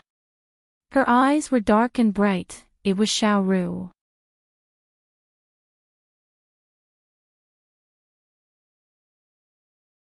Chapter 1252. I was waiting for you. When did you come back? I was guarding the door the entire time, why didn't I see you? Xiao Ru had a puzzled look on her face. She did not know that Xiao Si had received Empress Dowager Zhou's orders and quickly used his qinggong to come back, directly jumping down from the roof. "Xiao Si, it's good that you're back. I have a lot of things to say to you," Xiao Ru said with a happy smile. Xiao Si shook his head, "We'll talk about it another day. I have something urgent to do, so I have to leave immediately." How could he be in the mood to talk to Xiao Ru right now? Empress Dowager Zhou had set a time limit and after an incense stick of time, she would have to commit suicide. This was 100 times more important than talking to Xiao Ru. Emperor, Empress, the Empress Dowager's time limit is almost up." He gave a soft cough and reminded her in a small voice. Mo Chuan really wanted to send this annoying Xiao Si flying into the clouds, but Xiao Si was standing outside the door and he couldn't kick him. He reluctantly left her lips and stroked her white cheeks as he said, "Once mother's matter is over, we'll come back and continue." His words made Chen Ning's face turn red. Then she looked up and smiled at him with a wink. "Aren't you afraid of going, but not being able to come back?" Although Chen Ning had a relaxed smile, her heart was not relaxed at all. Empress Dowager Zhou had actually used death as a threat. It was clear that she was very angry. Zhao Rong Princess must have been the one to complain first and Empress Dowager Zhou already didn't like her. Now she must have treated her as a thorn in her eyes and wanted to quickly get rid of her. "Ning, you don't believe me." Mo Chuan looked at her and firmly said this. He had already thought of the things she thought of, but he was confident in protecting his beloved girl, not letting her suffer any harm at all. Even if he offended his mother, he couldn't care less. Chen Ning looked at his incomparably calm eyes. It was like a little boat in a storm had suddenly entered a safe harbor, her heart instantly calming down. She stood on her tiptoes and took the initiative to kiss his lips. This light kiss, which was like a dragonfly skimming the surface of the water, actually made him extremely moved. Mo Chuan spent a lot of effort to control himself. With a faint smile, he stroked her hair. "I have a few words to tell Xiao Si." He walked to the side and waved his hand at Xiao Si, whispering a few words into Xiao Si's ear. His voice was very low and even Qin Ning couldn't hear what he was saying. Xiao Ru looked at Xiao Xi's back in a daze and she couldn't help revealing a look of disappointment as she bit her lips. Xiao Ru stared at Xiao Xi's back in a daze. She couldn't help revealing a look of disappointment as she bit her lips. She had waited for a long time to finally see Xiao Xi, but she had only said a single sentence to Xiao Xi.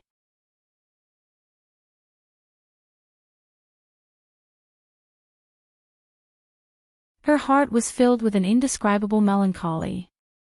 Xiao, Xiao, Ti He Xiao.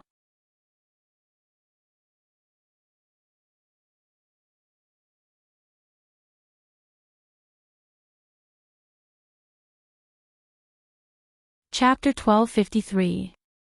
No, you have to be obedient. I'm going to see the Empress Dowager. Without the Empress Dowager's summons, you can't enter the Peaceful Life Palace. Have you forgotten the rules of the palace? Qin Ning was thinking that this trip to the Peaceful Life Palace would be disastrous. If the Empress Dowager flew into a rage and wanted to punish her, if Xiao Ru stayed by her side, she would definitely be implicated. Mo Chuan could protect her, but he might not be able to protect Xiao Ru. So it was safest for her to stay here. Hearing Qin Ning's words, Xiao Ru hesitated for a bit before finally letting go. She looked at Qin Ning with a reluctant gaze, like she was about to be separated by life and death. Qin Ning's heart couldn't help feeling sour.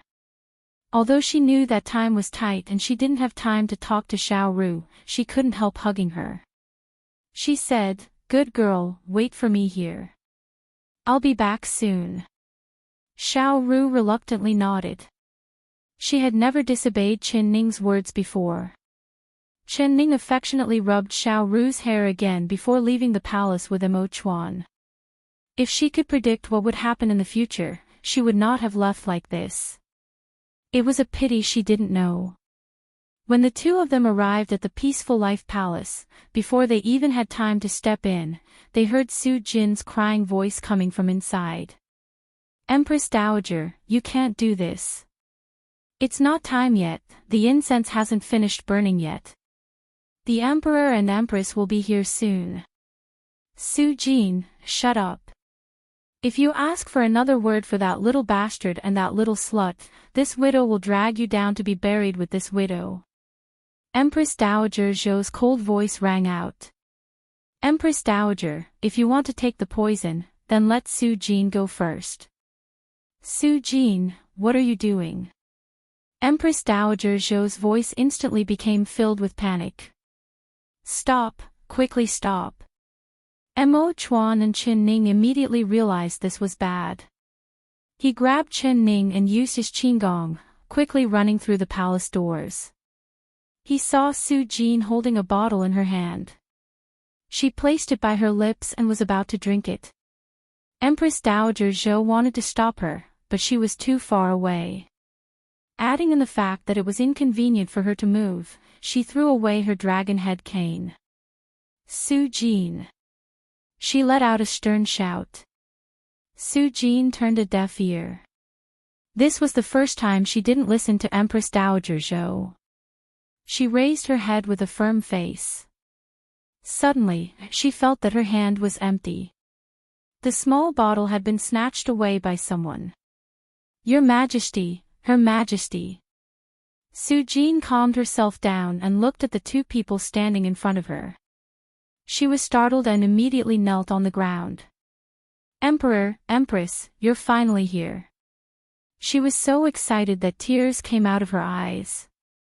Qin Ning pulled her up and took the bottle from Mo Chuan's hand. She gently sniffed it and said, "This is the peacock gall."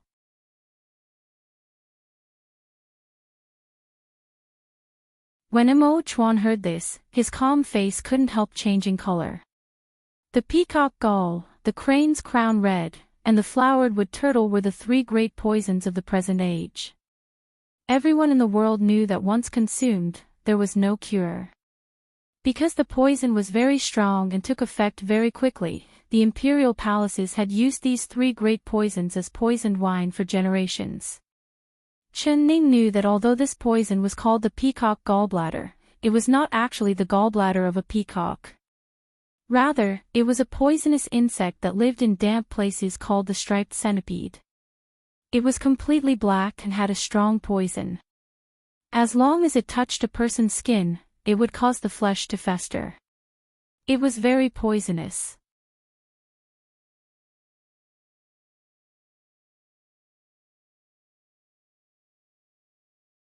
Chapter 1254. It seemed like Empress Dowager Zhou was serious this time.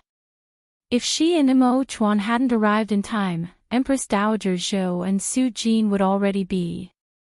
Imo Chuan. She reminded him in a soft voice as her eyes fell onto Empress Dowager Zhou's left hand. In her hand was the same bottle as Su Jin's. Imo Chuan's eyes narrowed as he also saw the bottle. He walked over to Empress Dowager Zhou without saying a word. "Mother, please give the thing in your hand to your son." Empress Dowager Zhou stood there without moving. Her cold eyes looked at Imo Chuan like she was looking at a stranger. Her eyes made Imo Chuan's heart ache. He had never seen Empress Dowager Zhou look at him with this kind of cold and strange eyes before. There was an incense burner beside Empress Dowager Zhou with a stick of incense burning inside. It was about to burn to the end, with a small spark that seemed to be burning but wasn't burning. This incense was like Empress Dowager Zhou's mood. "Mother." Imo Chuan called out again with a slightly trembling voice. Empress Dowager Zhou coldly looked at him for a while before finally slowly saying, "Very good, you still know to call this widow mother." Imo Chuan looked down and said, "Mother will always be your son's mother." "Is that so? In that case, do you still listen to what I have to say?" Imo Chuan seemed like he knew what Empress Dowager Zhou wanted to say. His lips slightly moved, but he didn't say anything. Empress Dowager Zhou held the bottle in her hand and said in a cold voice, "If it wasn't for this widow wanting to commit suicide by poison, the emperor would not have appeared in this widow's peaceful life palace, right?" "What are you talking about, Imperial Mother?" "Your son and the Empress have already prepared to greet Imperial Mother." Imo Chuan respectfully replied. "Is that so?" Empress Dowager Zhou's eyes kept staring at Imo Chuan, not even looking at Chen Ning from the corner of her eyes. Chen Ning only needed to see Empress Dowager Zhou's expression to know that she was filled with hostility towards her. This was the first time she had appeared in front of Empress Dowager Zhou after her marriage with Imo Chuan. She slowly walked forward and bowed down in front of Empress Dowager Zhou.